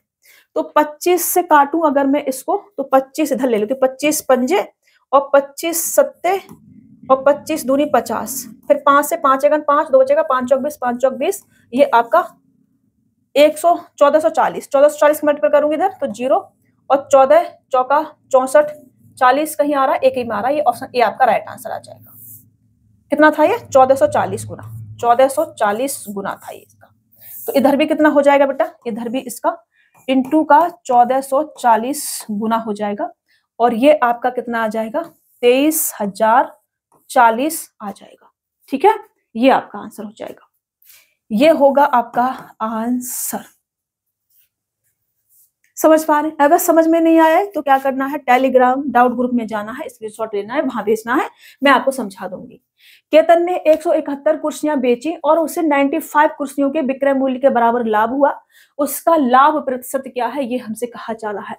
तो मैंने आपको ये सिखाया था प्रॉफिट लॉस में कि हमारा जो एसपी होता है, एसपी बराबर क्या होता है बेटा, एसपी बराबर क्या होता है, अगर वस्तु को हम प्रॉफिट पर बेच रहे हैं तो सीपी क्रय मूल्य प्लस का प्रॉफिट। अगर हम वस्तु को प्रॉफिट पर बेच रहे हैं तो सीपी प्लस का प्रॉफिट, और अगर हम वस्तु को लॉस में बेच रहे हैं तो कभी कभी ऐसा होता है कोई वस्तु खरीद के लाते हैं और वो खराब हो जाती है, टूट जाती है, तो हमें सस्ते में बेचनी पड़ती है कि हम सोचते हैं कुछ तो मिले, जितने में खरीद के लाए हैं उतने में नहीं बिक रही है, या ज्यादा की नहीं बिक रही तो कुछ में तो कुछ तो मिल ही जाए।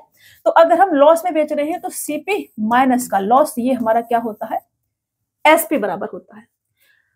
अब मैं अपने क्वेश्चंस पे आती हूँ, ठीक है ना। अब देखो उसने 171 कुर्सियां बेची हैं तो खरीदी भी होंगी इतनी, तो मैं यहां से ये लिख सकती हूँ कि 171 कुर्सियों का जो एसपी है बराबर 171 वस्तुओं का जो सीपी होगा।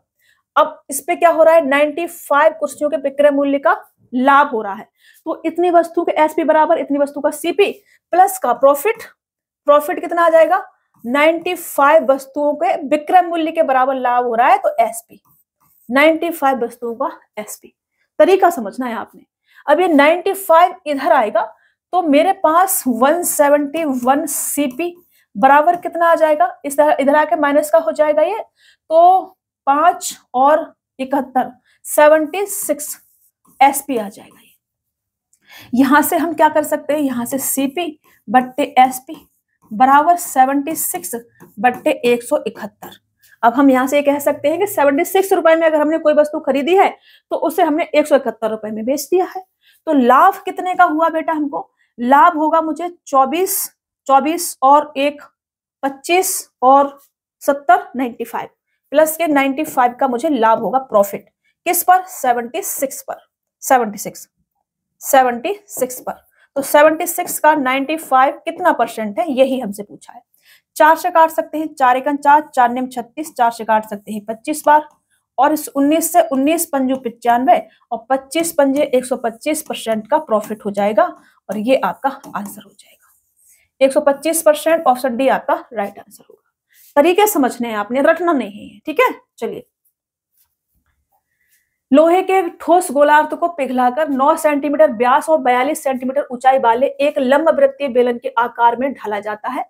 बेलन का आयतन ज्ञात कीजिए, ये हमसे कहा जा रहा है। लोहे के एक ठोस गोलार्ध को पिघलाकर 9 सेंटीमीटर का व्यास और 42 सेंटीमीटर ऊंचाई वाले लंबवृत्तीय बेलन में ढाला जाता है, और बेलन का ही आयतन हमसे पूछा है। यह सिर्फ आपको कंफ्यूज करने के लिए डाल रखा है। बेलन की हमें सारी चीज दे रखी है, बेलन का व्यास दे रखा है, हाइट दे रखी है, आयतन पूछा है, आराम से निकाल सकते हैं। गोले का कोई चक्कर ही नहीं था यहाँ पर, तो मैंने यहाँ बनाया आपका बेलन, ठीक है। ये क्या हो जाएगा बेटा आपका बेलन, इधर बना देती हूँ क्योंकि मेरे को गोला भी थोड़ा समझाना है, इसलिए मैंने स्पेस छोड़ दिया है। अब इसका व्यास अगर 42 सेंटीमीटर है, नहीं 9 सेंटीमीटर है, तो रेडियस ये क्या होगी, रेडियस, और रेडियस कितनी आ जाएगी 9/2, व्यास की आधी रेडियस होती है। ये क्या हो जाएगी इसकी हाइट, जो कि मुझे 42 सेंटीमीटर की दे रखी है, ठीक है ना।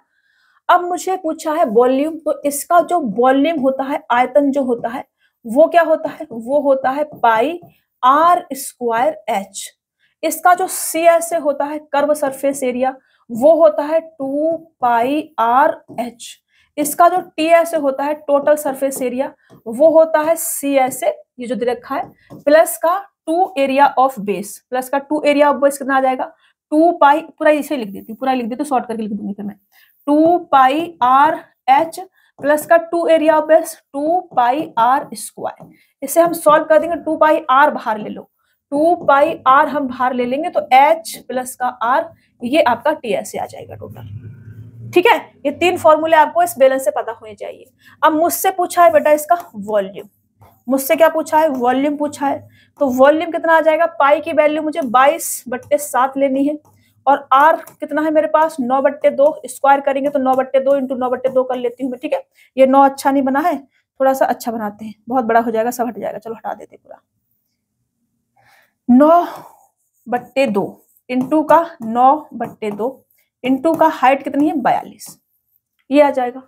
इसको हम करेंगे सॉल्व, इसे सॉल्व करेंगे तो 2673 सेंटीमीटर क्यूब ये आपका वॉल्यूम आएगा। सॉल्व करो, 7 से काटोगे 7 पन्ना 35, 7 छिक्के 42, और यहाँ से काटोगे ये 3 बच जाएगा, यहाँ से काटोगे ये 11 बच जाएगा, 9 में 81 और 3 कितना होगा बेटा, ये होगा 3 एकम 3 और 8 तिया 24, और इसका मल्टीप्लाई 11 से करोगे तो ये आपका 3 और 7 और 6 और 2 2673 सेंटीमीटर क्यूब, सेंटीमीटर क्यूब ये आपका आंसर हो जाएगा।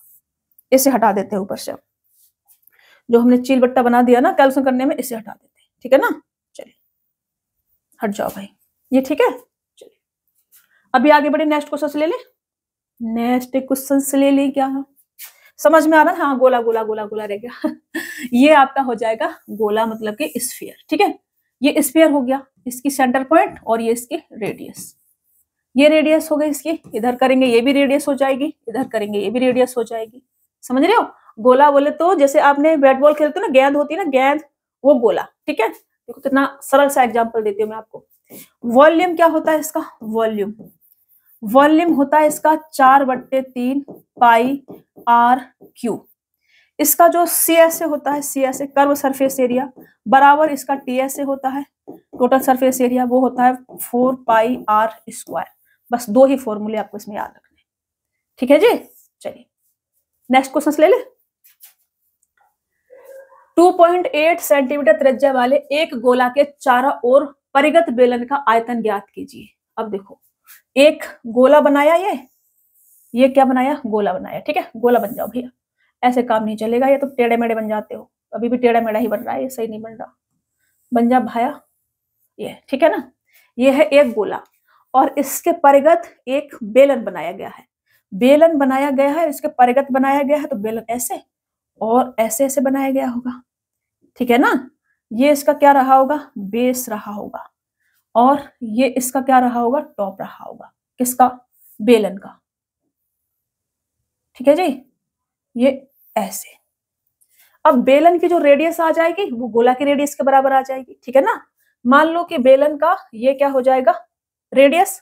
अब जो गोला होगा वो टच कर रहा होगा, इसके बेस को टच कर रहा होगा ना, यहाँ से बेस से ऐसे ऐसे टच कर रहा होगा, ठीक है। तो रेडियस, जितनी रेडियस इसकी उतनी रेडियस इसकी, बेलन की। इसकी रेडियस कितनी है? 2.8, 2.8। अब ये भी इसकी रेडियस हो जाएगी और ये भी इसकी रेडियस हो जाएगी। ये टच कर रहा होगा नीचे यहाँ तक, वो ऊपर भी टच कर रहा होगा यहाँ तक, समझ रहे हो? ये टच कर रहा होगा, तो ये भी 2.8 और ये भी 2.8 रेडियस। और ये है क्या बेटा? ये पूरी इसकी हाइट है, किसकी? बेलन की। ये क्या है? पूरी हाइट है बेलन की, समझ रहे हो ना। इधर बना देते हैं, चलो इसको हटा दे, इधर बना देते हैं। ला ला ला ला ला, ये क्या है बेटा? पूरी इसकी हाइट है, ये पूरी इसकी हाइट है। अब यहां से अगर मैं बात करूं किसकी बेटा? बेलन की रेडियस की, तो वो कितनी आ जाएगी? 2.8। बेलन की हाइट की बात करूं तो 2.8 कितना आ जाएगा? 5.6। मेरे से पूछा है बेलन का वॉल्यूम, तो वॉल्यूम, बेलन का वॉल्यूम, बेलन का आयतन क्या आ जाएगा? अभी लिखवाया पाई आर स्क्वायर एच। पाई की वैल्यू मुझे 22/7 लेनी है, तो 22/7। आर कितना है? 2.8 है, तो 2.8, अरे बाबा रे कैलकुलेशन कितनी गंदी वाली दे रखी है ना करना ही पड़ेगा, लेकिन इधर लिखते हैं, नीचे लिखते हैं, ठीक है। यहां से हटाते हैं, वॉल्यूम का फॉर्मूला में लिख देती हूँ, पाई आर स्क्वायर एच। तो पाई की वैल्यू 22/7। आर जो है 2.8 है, मैं इसे क्या लिख सकती हूँ? मैं इसको लिख सकती हूँ 28/10, 28/10 इंटू 28/10 आर स्क्वायर हो जाएगा। एच मेरे को 5.6 दे रखा है, तो 5.6 पॉइंट हटा के 56/10 लिख सकते हैं, ठीक है ना। अब इसे आप सॉल्व करना, ठीक है, इसे सॉल्व करना, इसे सॉल्व करना आपकी जिम्मेदारी है, और ये आपका आंसर हो जाएगा। सॉल्व करना बाबा इसको, ठीक है। चलिए सॉल्व आपको करना है इसे। 6 अंकों की संख्या, मेरे ख्याल से इसका आंसर ये वाला होगा। सही होगा कि नहीं पता नहीं, वैसे तो बी होना चाहिए इसका आंसर। मैं ही करती हूँ, चलो। 7, 8, 56, उसके बाद कुछ नहीं कट रहा है 28 का स्क्वायर करेंगे कितना आ जाएगा? 784। 784 में 8 दूनी 16 का मल्टीपल मैं पहले ही कर देती हूँ, तो 16 चौका 64, कैरी लूंगी 6, 16 अट्ठे 128 और 6 करूंगी 134, कैरी लूंगी 13, 16 सत्ते कितना आ जाएगा 112, 112 और 13 कितना होगा बेटा 112 और 13, 5 कैरी लूंगी आपका 12, ये पूरा 12 ही आ जाएगा, फिर तो कुछ बचा नहीं ना आगे करने के लिए ये, ठीक है। अब इसमें मुझे मल्टीपल करना है किसका 11 का, इसको पूरे को हटाऊं, इसमें मुझे मल्टीपल करना है 11 का, 11 का मल्टीपल करूंगी तो 4 और 8, 84 तो पहले ही सही है सभी में, 4 8 और ये आपका 9, 4 और 8 और 9 और 7 और 3 और 1, 137। वाह वाह वाह वाह, मैं जा ही रही थी मुझे यही होगा आंसर। अब देखो 10 नीचे बटे में दे रखा है, 3 संख्या और पॉइंट लग जाएगा, ठीक है ना, 10 10 10 तो 1000 बनेगा और 3 संख्या बाद पॉइंट लगा देंगे, इसको हटा देते हैं। अभी पूरा मैंने सॉल्व करके आपको बता दिया है, ठीक है। ऐसे सॉल्व करना, कैलकुलेशन है उसमें थोड़ा सा, और कुछ भी नहीं है, कैलकुलेशन है बस, कैलकुलेशन है बस और कुछ भी नहीं है। ये हमने 8 बार काटा था और हमारा आंसर 137.984 ये हमारा आ रहा था। This is your answer. चलिए 6 अंकों की संख्या 910300 में सबसे छोटी एक अंक की संख्या जोड़ने पर वह संख्या 11 से पूर्णतः विभाज्य हो जाएगी, वह संख्या क्या है। तो देखो जब भी 11 का आप रट लो, ये बार बार पूछा ही जाता है, 9 का और 11 का, ठीक है ना। जब भी 11 से डिवाइडेड कोई संख्या है या नहीं है ये चेक करना हो तो आपने ऑड प्लेस और इवन प्लेस वाले सभी अंकों को ऐड करना है। जैसे ऑड प्लेस लेंगे तो ये आ जाएगा, ये आ जाएगा और ये आ जाएगा, इवन प्लेस लेंगे तो ये आ जाएगा, ये आ जाएगा और ये आ जाएगा। इनको ऐड करोगे तो ये कितना आएगा 9 और 0 0 9 ही रहेगा, मतलब इधर आपका 9 आ जाएगा, इधर करोगे तो ये आपका 4 आ जाएगा, ठीक है ना। दोनों का डिफरेंस ऑड प्लेस और इवन प्लेस दोनों का डिफरेंस या तो 0 आए या फिर 11 का कोई मल्टीपल आए तो वो संख्या पूरी 11 से डिवाइड होगी, समझ रहे हो ना। मतलब कि यहां से आपका क्या आना चाहिए, यहां से आपका ये आना चाहिए कि 9 प्लस का 0 प्लस का 0 बराबर 1 प्लस का 3 प्लस का 0 ये होना चाहिए। अब नहीं है, इधर कितना आ रहा है, इधर आ रहा है आपका 9 और इधर कितना आ रहा है 4 आ रहा है। मुझे 9 बनाने के लिए क्या करना पड़ेगा 5 इसमें ऐड करना पड़ेगा, तो 5 इसमें ऐड करेंगे और आपका आंसर हो जाएगा। बात खत्म, पैसा हजम। ऑप्शन सी क्या हो जाएगा आपका राइट आंसर हो जाएगा। या तो आप बराबर बराबर रख लो या फिर माइनस करो, जैसे कि मैं माइनस भी करूं, इसको इधर लेके आऊं, 9 माइनस का 4 करूं मैं, तो या तो ये 0 आना चाहिए या 11 का कोई भी मल्टीपल बनना चाहिए, समझ रहे हो ना। ऐसे करने पर ऑड इवन प्लेस के जो भी डिजिट है उनको हमें माइनस करने पर या तो 0 या 11 का कोई भी एक मल्टीपल बनना चाहिए।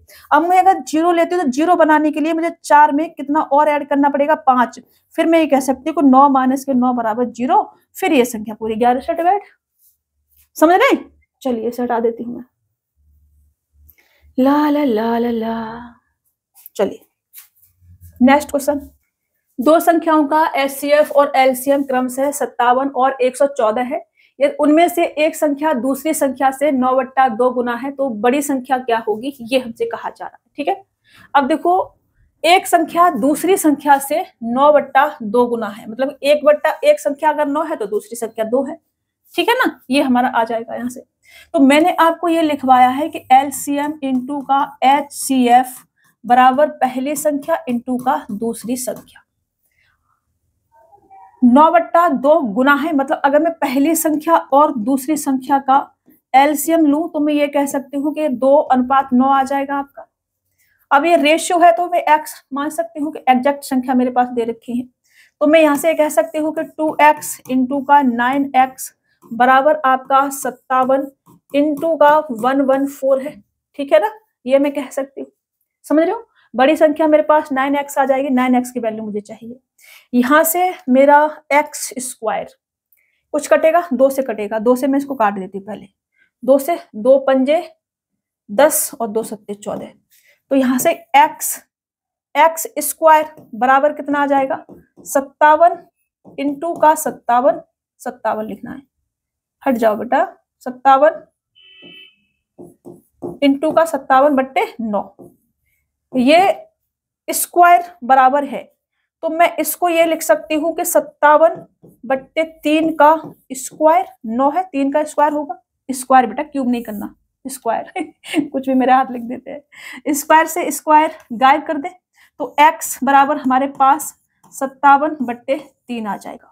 अगर x बराबर 57/3 है तो 9x बराबर कितना आ जाएगा, 57/3 इंटू का 9।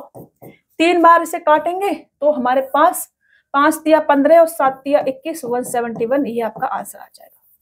ऑप्शन सी क्या हो जाएगा आपका राइट आंसर हो जाएगा। ठीक है, ऐसे करना है। चलिए, एक वॉशिंग मशीन की अंकित मूल्य 41,000 रुपए है। इसे 12% और 30% की 2 क्रमागत छूट के बाद एक खुदरा विक्रेता को बेचा जाता है। खुदरा विक्रेता ग्राहक को 50% छूट अपने नए अंकित मूल्य पर देने के बाद अपने क्रय मूल्य पर 25% लाभ अर्जित करना चाहता है। उसे वॉशिंग मशीन को किस मूल्य पर अंकित करना चाहिए, ये हमसे कहा जा रहा है। तो जो खुदरा विक्रेता है उसके लिए सीपी कितना होगा, उसके लिए सीपी होगा बेटा 41,000 पर उसने छूट पाई है पहले 12% की, तो 88% बचा होगा। फिर उसने 30% की छूट पाई है तो 70% बचा होगा। मतलब इतने में वो खरीद के लाया है। खुदरा विक्रेता जो है वो इतने में वस्तु को खरीद के लेके आया है। अब ये इसके लिए सीपी हो गया। वो सीपी पर 25% का लाभ अर्जित करना चाहता है, क्रय मूल्य पर 25% का लाभ अर्जित करना चाहता है, ऐसा हमसे बोला जा रहा है। अब 25% लाभ इस पे अर्जित करना चाहेगा तो 125% नहीं हो जाएगा बेटा, हो जाएगा।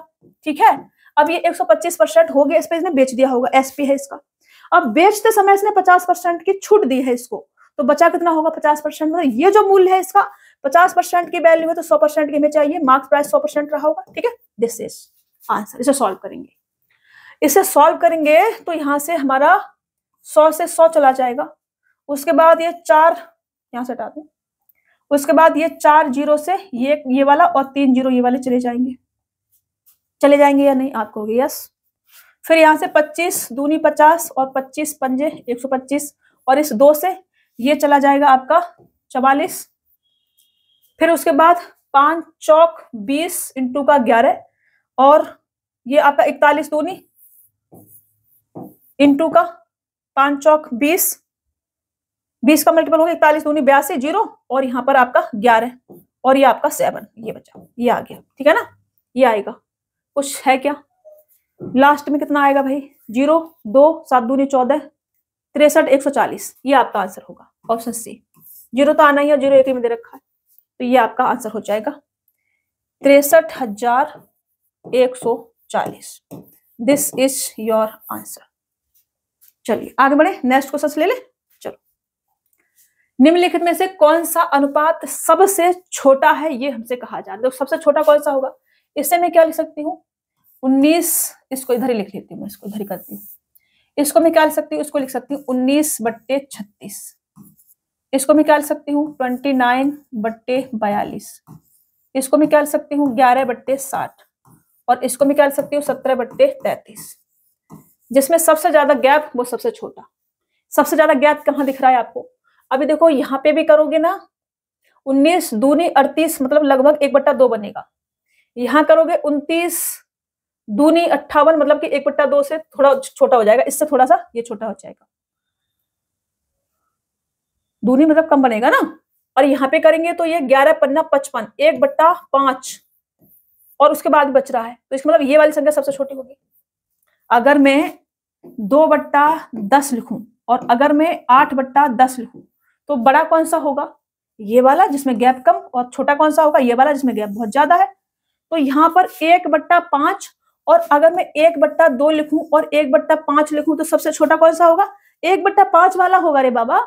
इसको सॉल्व करोगे तो 0.5 आएगा, इसको सॉल्व करोगे तो 0.2 आएगा, तो 0.2 छोटा होता है या 0.5, 0.2 छोटा होगा।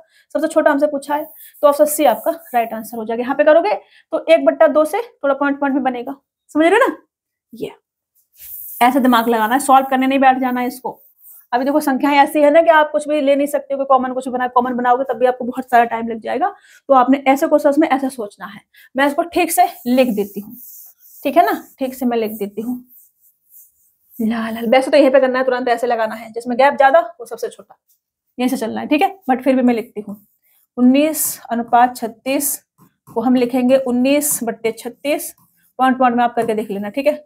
29:42 को हम लिखेंगे 29/42 और आपका 11/60 को हम लिखेंगे 11/60 और आपका 17:33 को हम लिखेंगे 17/33।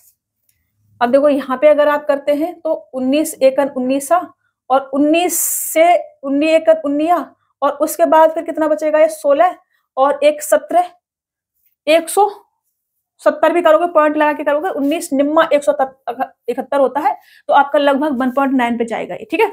यहाँ पे करोगे तो 29 दूनी 58 होता है, तो पहले तो ये एक बार ही जाएगा, उसके बाद कितना बचेगा यहाँ पे 12 और एक 13 बचेगा। तो आप करके देख रहे हो, दो से थोड़ा सा छोटा ही आएगा, समझ रहे हो ना।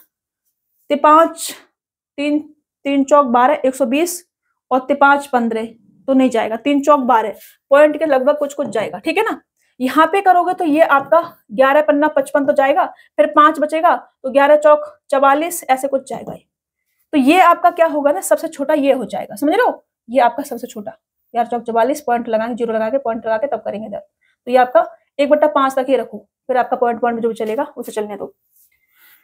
तो सबसे छोटा कौन सा होगा, मान लो कि मैं इसे 1/2 ही मान लेती हूँ, इसे भी 1/2 ही मान लेती हूँ, और ये मेरे पास 1/5 है, तो ये कितना आ जाएगा 0.5, ये भी 0.5 और ये 0.2। तो सबसे छोटा यहाँ तक तो जाओ 17 दूनी तो 2 बार चला गया, तो पूरा चला गया 2 बार, समझ रहे हो ना। तो यहाँ पे छोड़ी दो, तो सबसे छोटा आपको ऑप्शन सी हो जाएगा। ऐसे आपने चेक कर लेना है बाबा, मैं आपको तरीका बता रही हूँ कि कैसे आप कर सकते हैं। अब देखो प्रॉपर करने बैठ जाओगे ना तो बहुत ज्यादा टाइम लग जाएगा इसमें आपको, तो जो जिसमें डिफरेंस सबसे ज्यादा वो सबसे छोटा, ऐसे ले सकते हैं आप। बट संख्याओं का भी ध्यान रखना है, संख्याएं भी थोड़ा सा दिमाग लगा के देखना है, क्योंकि बेस किसी में सेम नहीं है, ठीक है ना। चलिए, राहुल नाव से धारा के प्रतिकूल 30 घंटे में 734 किलोमीटर की दूरी तय करता है और धारा के अनुकूल 12 घंटे में तय करता है, तो धारा की गति क्या है। तो जब प्रतिकूल जाएगा धारा में, तो जैसे नाव ऐसे चल रही है, धारा ऐसे आ रही है, तो उसको ज्यादा जोर लगाना पड़ेगा, नाव धीरे धीरे चलेगी। मतलब कि अगर पानी आपका ऐसे ऐसे ऐसे ऐसे बह रहा है इधर, और नाव जो है वो आपकी ऐसे इधर चल रही है, तो नाव धीरे धीरे चलेगी, समझ रहे हो ना। ये x 22 किलोमीटर प्रति घंटे से बहती है मीटर पर सेकंड से, और ये आपकी x किलोमीटर प्रति घंटे की गति से चल रही है। तो यहाँ पर जो रिलेटिव स्पीड आएगी वो क्या आएगी, वो आएगी आपका x माइनस के बाई। और अगर पानी भी आपका ऐसे ऐसे बह रहा है और बोट भी आपकी ऐसे ऐसे ही चल रही है, सेम डायरेक्शन चल रही है, इसकी स्पीड बाई और इसकी स्पीड x, तो उस केस में रिलेटिव स्पीड क्या आ जाएगी, उस केस में आएगी x प्लस के बाई। समझ रहे हो, डिस्टेंस बराबर अभी क्या देर का 30 घंटे में, ठीक है, 734 किलोमीटर दूरी जाती है और वापस भी आती है। तो 734 किलोमीटर गई होगी और उससे 30 घंटे का समय लगता है, तो x माइनस के 22 से गई होगी, ठीक है। तो यहां से x माइनस के 22 बराबर कितना आ जाएगा, चाल बराबर दूरी बट्टे समय, दूरी आपकी 734 बट्टे 30, और यहां से x प्लस 22 अनुकूल में 12 घंटे में तय करती है, तो 734 बट्टे 12, ठीक है ना, ये आ जाएगा। अब मुझे क्या चाहिए, मुझे चाहिए बाई, धारा की चाल, धारा की गति मेरे से पूछिए, तो मुझे बाई चाहिए बेटा। तो मैं दोनों इसमें से इससे क्या कर दूं, इसमें से इसे माइनस कर देती हूँ, इसमें से इसे माइनस करूंगी तो माइनस माइनस प्लस हो जाएगा, ठीक है। इसमें से इसे माइनस कर देती हूँ, प्लस का ऊपर लिख देती हूँ, ठीक है ना, फिर ज्यादा अच्छा रहेगा। यहाँ लिख देती हूँ x प्लस के बाई बराबर कितना आ जाएगा 734 बट्टे 12, अभी ठीक है 734 बट्टे 12। अब मैं इसमें से इससे माइनस कर देती हूँ, माइनस कर देती हूँ, तो माइनस माइनस प्लस हो जाएगा, x से s कट जाएगा, माइनस माइनस प्लस 2 बाई बराबर कितना आ जाएगा 734 बट्टे 12 माइनस का 734 बट्टे 30, ये आ जाएगा। केवल बाई बराबर कितना आ जाएगा 734, अगर मैं बाहर ले लूं तो मेरे पास 60 में एलसीएम ले लेती हूँ, तो 12 पंच 60 और 30 दूनी 60 बट्टे 60, और 2 बाई बराबर 2 बाई, ठीक है, ये 2 बाई बराबर केवल 734 इंटू का 3 बट्टे 60, और ये वाला 2 इधर आ जाएगा, तो ये वाला 2, ठीक है ना। इसे जब आप सॉल्व करेंगे तो 18.35 ऑप्शन बी आपका राइट आंसर हो जाएगा। 18.35 किलोमीटर प्रति घंटा, ये आपका आंसर होगा। अब देखो इतना करने की जरूरत नहीं, मैं यहाँ पे समझा देती हूँ आपको। अगर हमें x प्लस बाई बराबर मान लो m दे रखा है, मान लो, ठीक है। x प्लस बाई बराबर m दे रखा है और x माइनस के बाई बराबर हमें n दे रखा है, n, ठीक है ना। क्या दे रखा है? n दे रखा है। अब मुझे चाहिए x यहाँ से, तो यहाँ से अगर मुझे x चाहिए तो x बराबर क्या आ जाएगा? x बराबर होगा m प्लस n बट्टे 2, और अगर मुझे बाई चाहिए तो बाई बराबर होगा m माइनस के n बट्टे 2। ये आप कर लो, ठीक है। ये सब करने की जरूरत नहीं पड़ेगी, फिर इतना सतना यहाँ से 2y लिखो, यहाँ 2y लिखो, फिर बाई करते रहो, ये जरूरत नहीं पड़ेगी। आप यही से सॉल्व करेंगे और केवल बाई की वैल्यू लिखेंगे, इसे माइनस करके तुरंत आ जाएगा आंसर आपका। बट्टे में 2 आपको कर देना, ठीक है ना। इसी से बनाया है, कुछ नया नहीं है, ठीक है। इसी से बनाया है, ये भी नया नहीं है बिल्कुल भी। चलिए, ये कर पा रहे हैं ना आप? इससे काटेंगे तो 20 बार जाएगा, फिर इससे 4 से इसको काट देना, ठीक है। इससे मैं करती हूँ, चलो मैं ही करती हूँ बाबा, भरोसा नहीं ना। इससे काटेंगे तो ये आपका 3 दूनी 6 20 बार, फिर 2 दूनी 4, यहाँ पे 4 10 बचेगा नीचे, 4 से काट दो, 4 एकन 4, फिर यहाँ पे कितना बचेगा 3 4 8 32, फिर आपका कितना बचेगा 1 4 3 12, फिर आपका 18.35, ये आपका हो जाएगा। पॉइंट लगा देंगे यहाँ पे, ठीक है ना। पॉइंट लगा के ये आपका हो जाएगा। समझ गए? इसे हटा दूं, रहने देती हूँ, चलो हटा दूं। क्या अच्छा नहीं लग रहा ना, मैंने आपको करके बता दिया है थोड़ा। अब नहीं हटेगा ये, अब नहीं हटेगा, इसको हटा देते। चलो कुछ करती हूँ, मेरे हाथ कुछ कुछ कर देते हैं इधर, ठीक है। चलो पता नहीं क्या बना दिया, क्या बना दिया सच में मैंने ये। चलो आगे बढ़ते हैं, नेक्स्ट क्वेश्चन लेते हैं। आ जाओ भाई। ये x बाई क्यू माइनस बन के वृत्त को समानुपाती है, और बाई बराबर 3 होने पर x बराबर 6 है, तो बाई बराबर 8 होने पर x ज्ञात कीजिए, हमसे कहा जा रहा है। x जो है बाई क्यू माइनस बन के वृत्त को समानुपाती है, इसका मतलब क्या है? x जो है बाई क्यू माइनस बन के वृत्त को समानुपाती है, मतलब कि ये आपका इनवर्सली प्रोपोर्शनल इसको बोलते हैं। तो ये आपका 1/बाई माइनस का 1, ऐसे हम इसको लिख सकते हैं, ठीक है ना। x इनवर्सली प्रोपोर्शनल है बाई क्यू माइनस के 1 के, ऐसे हम बोलेंगे इसको। अगर ये ऐसा है तो मैं x बराबर क्या लिख सकती हूँ? यहाँ से मैं लिख सकती हूँ कि x बराबर k कॉमन रेशियो कांस्टेंट ले लेते हैं, तो ये बाई क्यू माइनस का 1, ये आपका आ जाएगा, ठीक है ना। k क्या हो जाएगा अपना? कांस्टेंट आ जाएगा। कॉमन रेशियो बोल सकते हैं, या इसका हिंदी में क्या बोलते हैं? स्थिरांक करके कुछ बोलते हैं, नियतांक वगैरह, ठीक है। तो यहाँ से अगर मैं वैल्यू रखती हूँ तो k की वैल्यू पहले में निकालती हूँ, ठीक है ना। यहाँ से हट जा बेटा। x बराबर मेरे पास 6 है और k बट्टे बाई बराबर 3, बाई बराबर 3 मतलब 3 का क्यूब माइनस का 1, तो यहाँ से k बराबर कितना आ जाएगा बेटा? 27 माइनस का 1 26, 26 इधर जाएगा तो 26 छिक्के 6 दूनी 12 और 6 छक 36, 156 ही आ जाएगा k बराबर।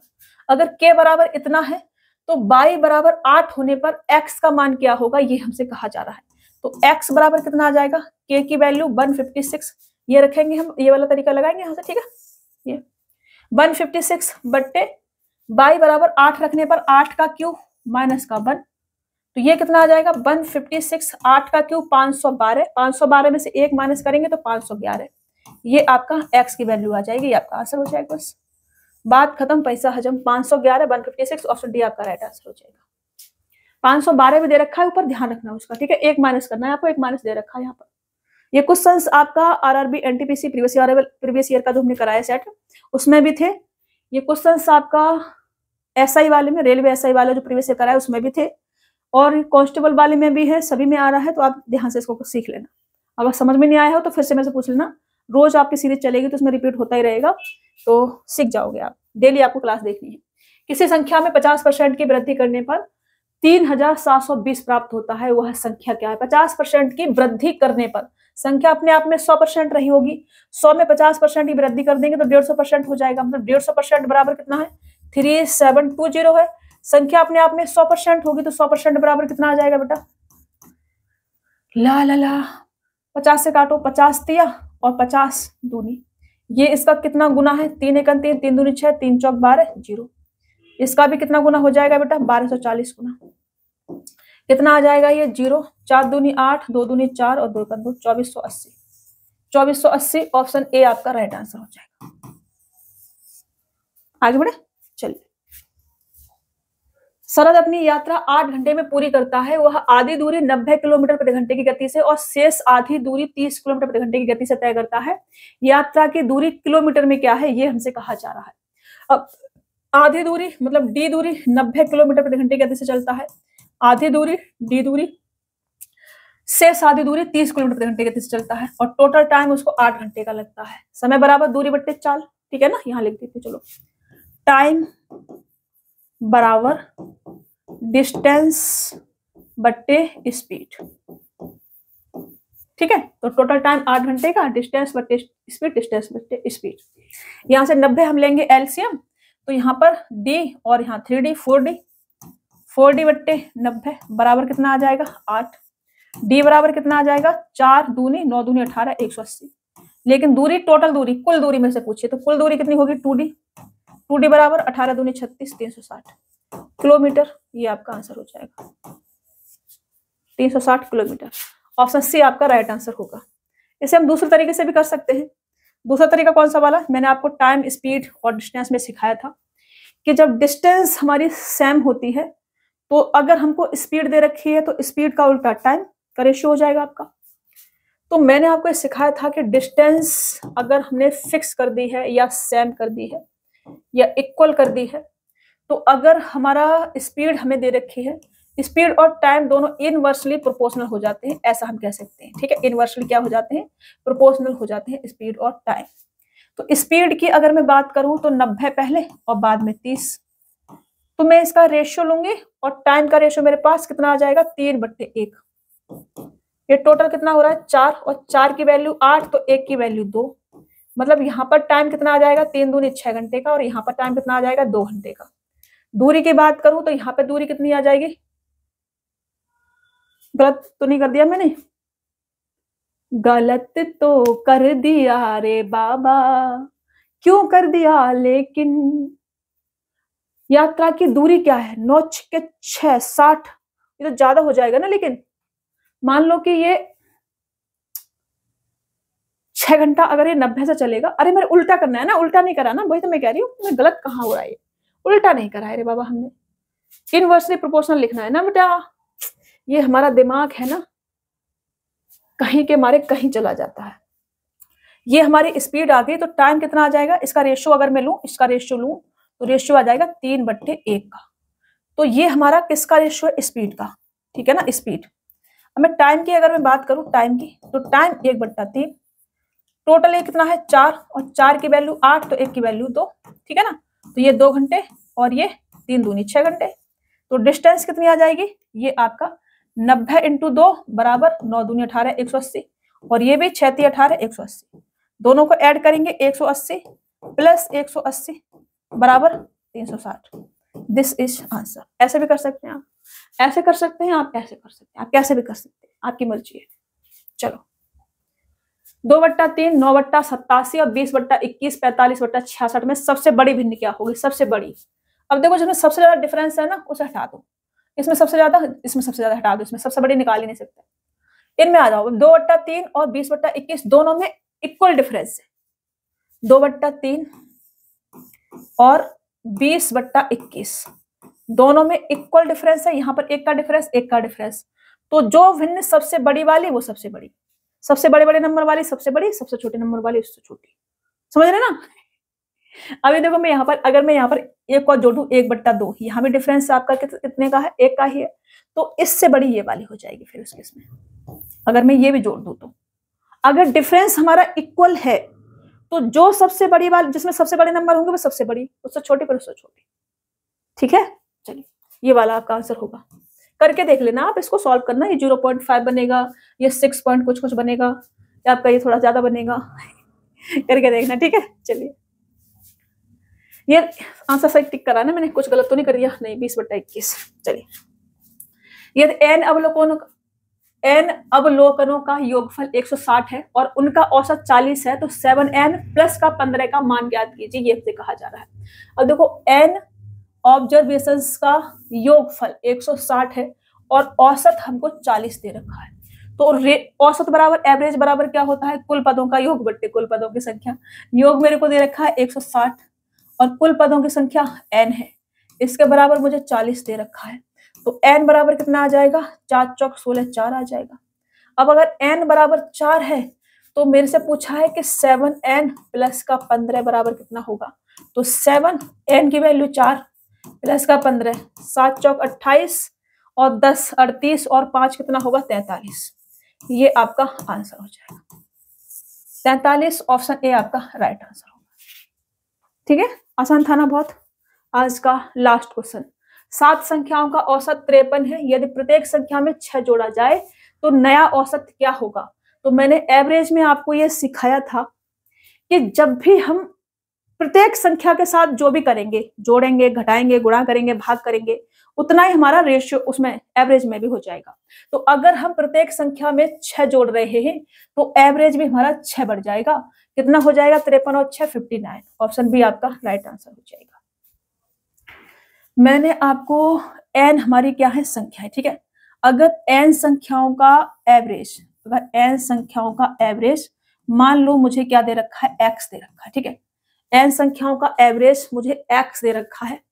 तो अगर मैं इनमें, इन संख्याओं में, ठीक है, इन संख्याओं में मान लो मैं k जोड़ देती हूँ। इन संख्याओं में प्रत्येक संख्या में मैं k जोड़ती हूँ, ठीक है। प्रत्येक संख्या में n संख्याएं टोटल, ठीक है। और मैं यहां लिखती हूँ प्रत्येक संख्या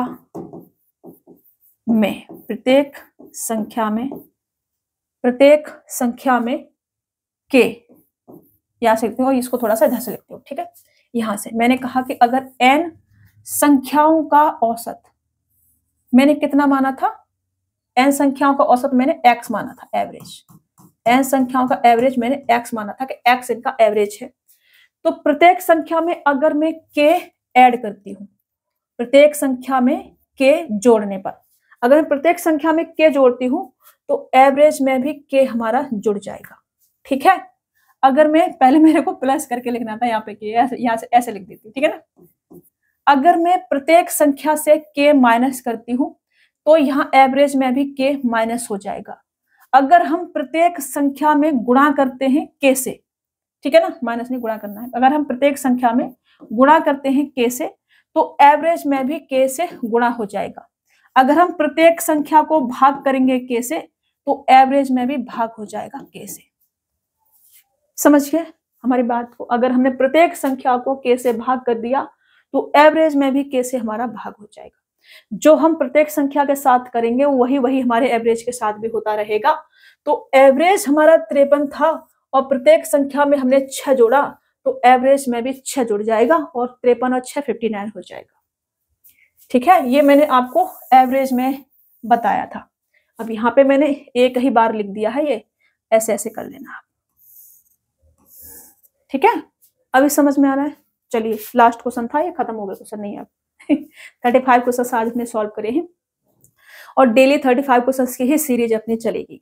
और इस सीरीज में जितने भी क्वेश्चंस में कराऊंगी ना, वो आप कोई भी पेपर देके आ जाना, चेक कर लेना। एक भी क्वेश्चन से सीरीज से बाहर से आ जाए तो मेरा नाम बदल देना आप। बहुत बड़ी बहुत बड़ी बात हो जाएगी।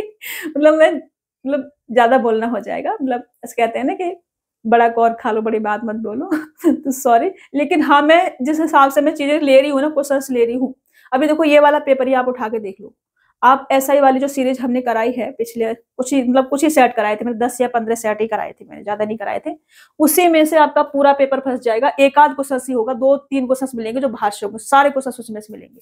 और साथ में अगर आपने रेलवे एनटीपीसी सीरीज चलाई थी प्रीवियस ईयर की, वो अगर आपने देखी होगी ना तो एक भी क्वेश्चन फिर आपका बाहर नहीं गया होगा, इस बात की गारंटी है। लेकिन आप लोग देखते नहीं हो ना, दिक्कत ये है। मैं देखती हूँ ना, शुरू की 10 मिनट की वीडियो देखेंगे, लास्ट की 10 मिनट की वीडियो देखेंगे और देख के भाग लेंगे, उसे सिलेक्शन नहीं होगा बेटा। आप एक जगह पढ़ो, कहीं भी पढ़ो, चाहे मेरे से पढ़ो चाहे किसी और से पढ़ो, लेकिन किसी एक टीचर को पकड़ो। यूट्यूब पे भरा पड़ा है कंटेंट, 10 मिनट उसका 10 मिनट उसका ऐसे देखोगे ना, टाइम खराब होगा, कभी सिलेक्शन नहीं होगा। किसी एक को पकड़ो, अपने अच्छे से नोट्स तैयार करो और नोट्स का बार-बार रिवीजन करो। बार-बार टीचर से नहीं पढ़ना है। जैसे मेरे से पढ़ रहे हैं ना, तो मेरे से नोट्स तैयार करो और एक ही बार पढ़ो। ऐसा नहीं बार फिर ये बैच करा, अगले महीने फिर से उठ के आ गए इसी में। ऐसे नहीं। अगले महीने अगर मेरे से पढ़ रहे हैं तो प्रीवियस ईयर की सीरीज लगाओ उसमें से सिर्फ। जैसे प्रीवियस ईयर सीरीज करा रही तो ये वाली देखो। अगर आपने सिलेबस कर लिया है तो सीरीज देखो बस। जैसे अभी हमने अरिथमेटिक कराया रेलवे के लिए, तो आपने बना लिया होगा, अभी एडवांस चल रहा है, ज्योमेट्री क्लासेस कल से चलेंगी प्रॉपर। ज्योमेट्री और डेली का एक अपना ये सीरीज दोनों साथ चलेगा अब, ठीक है? क्योंकि एनटीपीसी का एग्जाम जल्दी ही होगा, टाइम नहीं है ज्यादा, अप्रैल में हो सकता है, अभी तो कुछ पता नहीं है। तो सीरीज को अभी से शुरू कर दिया है। सिलेबस पे थोड़ा टाइम लग जाएगा, कई कई सारी क्लास, मतलब 30 समथिंग क्लास बची है उसमें भी, तो 20-25 मार्च तक तो हो ही जाएगा, ठीक है ना? तो इसलिए तब तक हम ये नहीं वेट कर सकते थे कि सिलेबस हो जाए उसके बाद सीरीज चलाएंगे, क्योंकि फिर टाइम नहीं मिलता। तो इसलिए सीरीज भी चलाएंगे साथ में और सिलेबस भी साथ में चलेगा, ठीक है? तो चलिए, जो मैं समझा रही हूँ, आई होप कि आप समझ रहे होंगे अच्छे से, और अगर नहीं समझ रहे हैं तो मेरी गलती नहीं है, आपकी गलती है, फिर इसमें मैं कुछ नहीं कर सकती, ठीक है? चलिए, मुलाकात होगी आपसे नेक्स्ट क्लास में। तब तक के लिए मैं ख्याल रखना, स्वस्थ रहना, मस्त रहना और खूब सारा मन लगा के पढ़ते रहना। कुछ खुद के लिए अच्छे काम करते रहना, ठीक है? और दूसरों के लिए भी।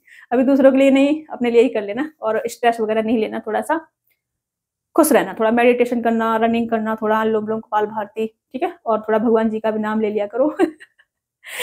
मैं तो आजकल इसी पे ज़िंदा हूँ, ठीक है? चलिए, ज़्यादा बात नहीं करेंगे, मैं भावना में बह जाती हूँ फिर। तो मिलते हैं नेक्स्ट क्लास में, ठीक है? चलो।